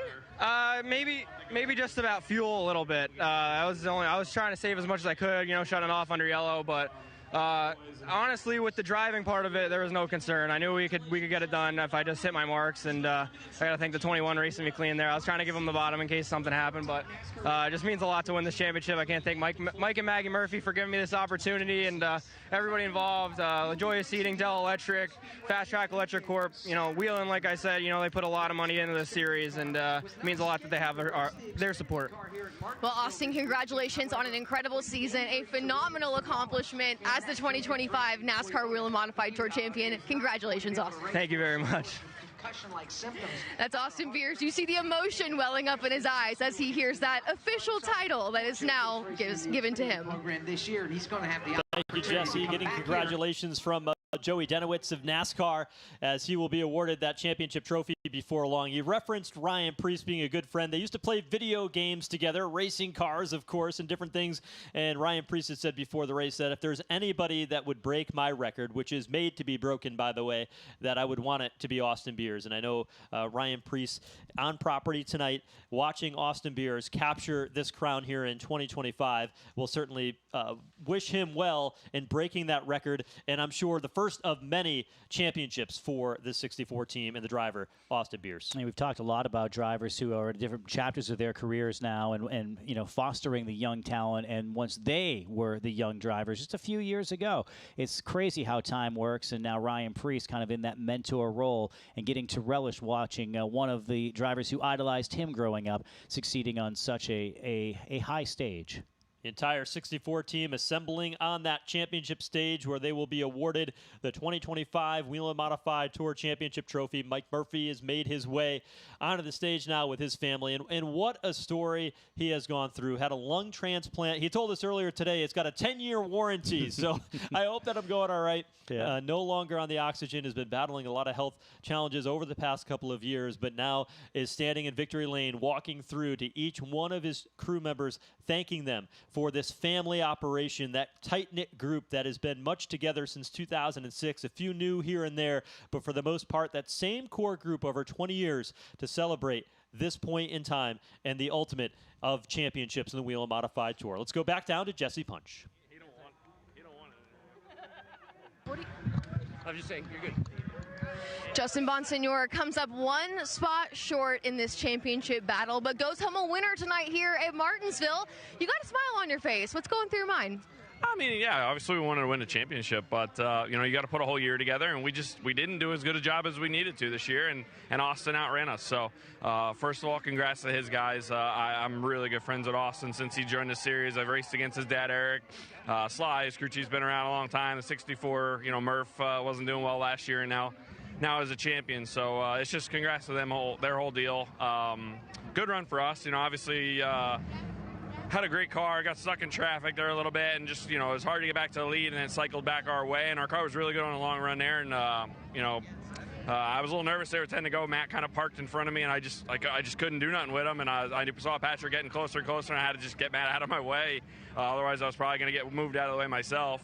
And then Pat runs out of fuel and unfortunately stops on the track. So, yeah, I mean, it's still Martinsville, still a grandfather clock. I've lost way more of these championships than I've ever won, so not going to stress it. Way more important things in life than stressing about your hobby. This is supposed to be fun, and this is what it is. But most importantly, I want to thank Phoenix Communications, Mark Langevin, his wife Marie, their daughter Megan, for everything they've done for our race team since 2016. Robin and Laura from Com IT Solutions, Fury Race Cars, Robbie Yates Engines, M3 Technology, Ken and Janine Massa. I don't know if many people know this. Ken just tied the record with the Shiba 8 car for the most all-time car owner wins. So to us do that, 47 wins all together is pretty amazing. Wasn't sure if it was going to happen this year. It wasn't looking good, but just want to thank Ryan Stone, all the pit crew guys for all their hard work. They're traveling up and down the country here with us all year as volunteers. So just a great team effort by all of us. Come up a little short, but want to thank NASCAR, Flo, MRN, everybody for puts these deals on, all the fans, Whelen Engineering. It's bittersweet, but it's still a grandfather clock, and that's all that matters. Well, thanks, Justin. Congrats on a great season. Thank you. You heard Justin Bonsignore, your winner here tonight, and a historic win for this 51 team and team owner Ken Massa.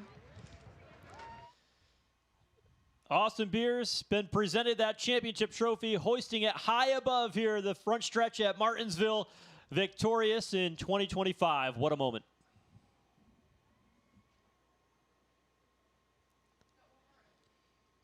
We'll straighten that trophy out for many pictures to come. What a night it has been for KLM, this entire group, what they've been able to accomplish. That championship in the first 4 years. It seems like Austin Beers just arrived on the scene, and he has taken the Whelen Modified Tour by storm. You look at all the different drivers that have driven this race car. We talked about Ron Uhas. We've had drivers like Anthony Nocella, who went on to win races in the Whelen Modified Tour. Robbie Summers, great super modified racer, and the Salamito brothers. But it was this driver, Austin Beers, who got that first win for Mike Murphy and this team, and now delivers their first championship. In a pretty short amount of time, too, and think how quickly he came onto the scene, came on as a teenager and won the Rookie of the Year in 2022, and then quickly, became a championship contender year in and year out. They were a little bit off last year, and one thing that they needed to do is put the entire race together and put an entire season together, and they were off a little bit on pit stops. They cleaned up the small things that they needed to do in 2025, and this is the result. His first NASCAR Whelen Modified Tour Championship. And, there are so many great moments unfolding in front of our eyes right now. Multiple teams, rival teams coming up. Giving the kid a congratulations.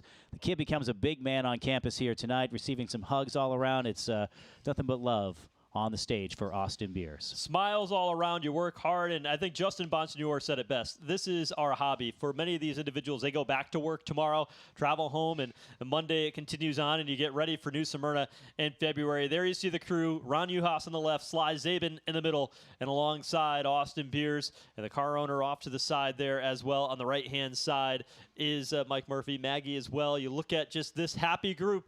They have worked as a cohesive team, and that ended with a champion. There he is, the youngest Whelen Modified Tour champion in series history. Your 2025 champion, Austin Beers.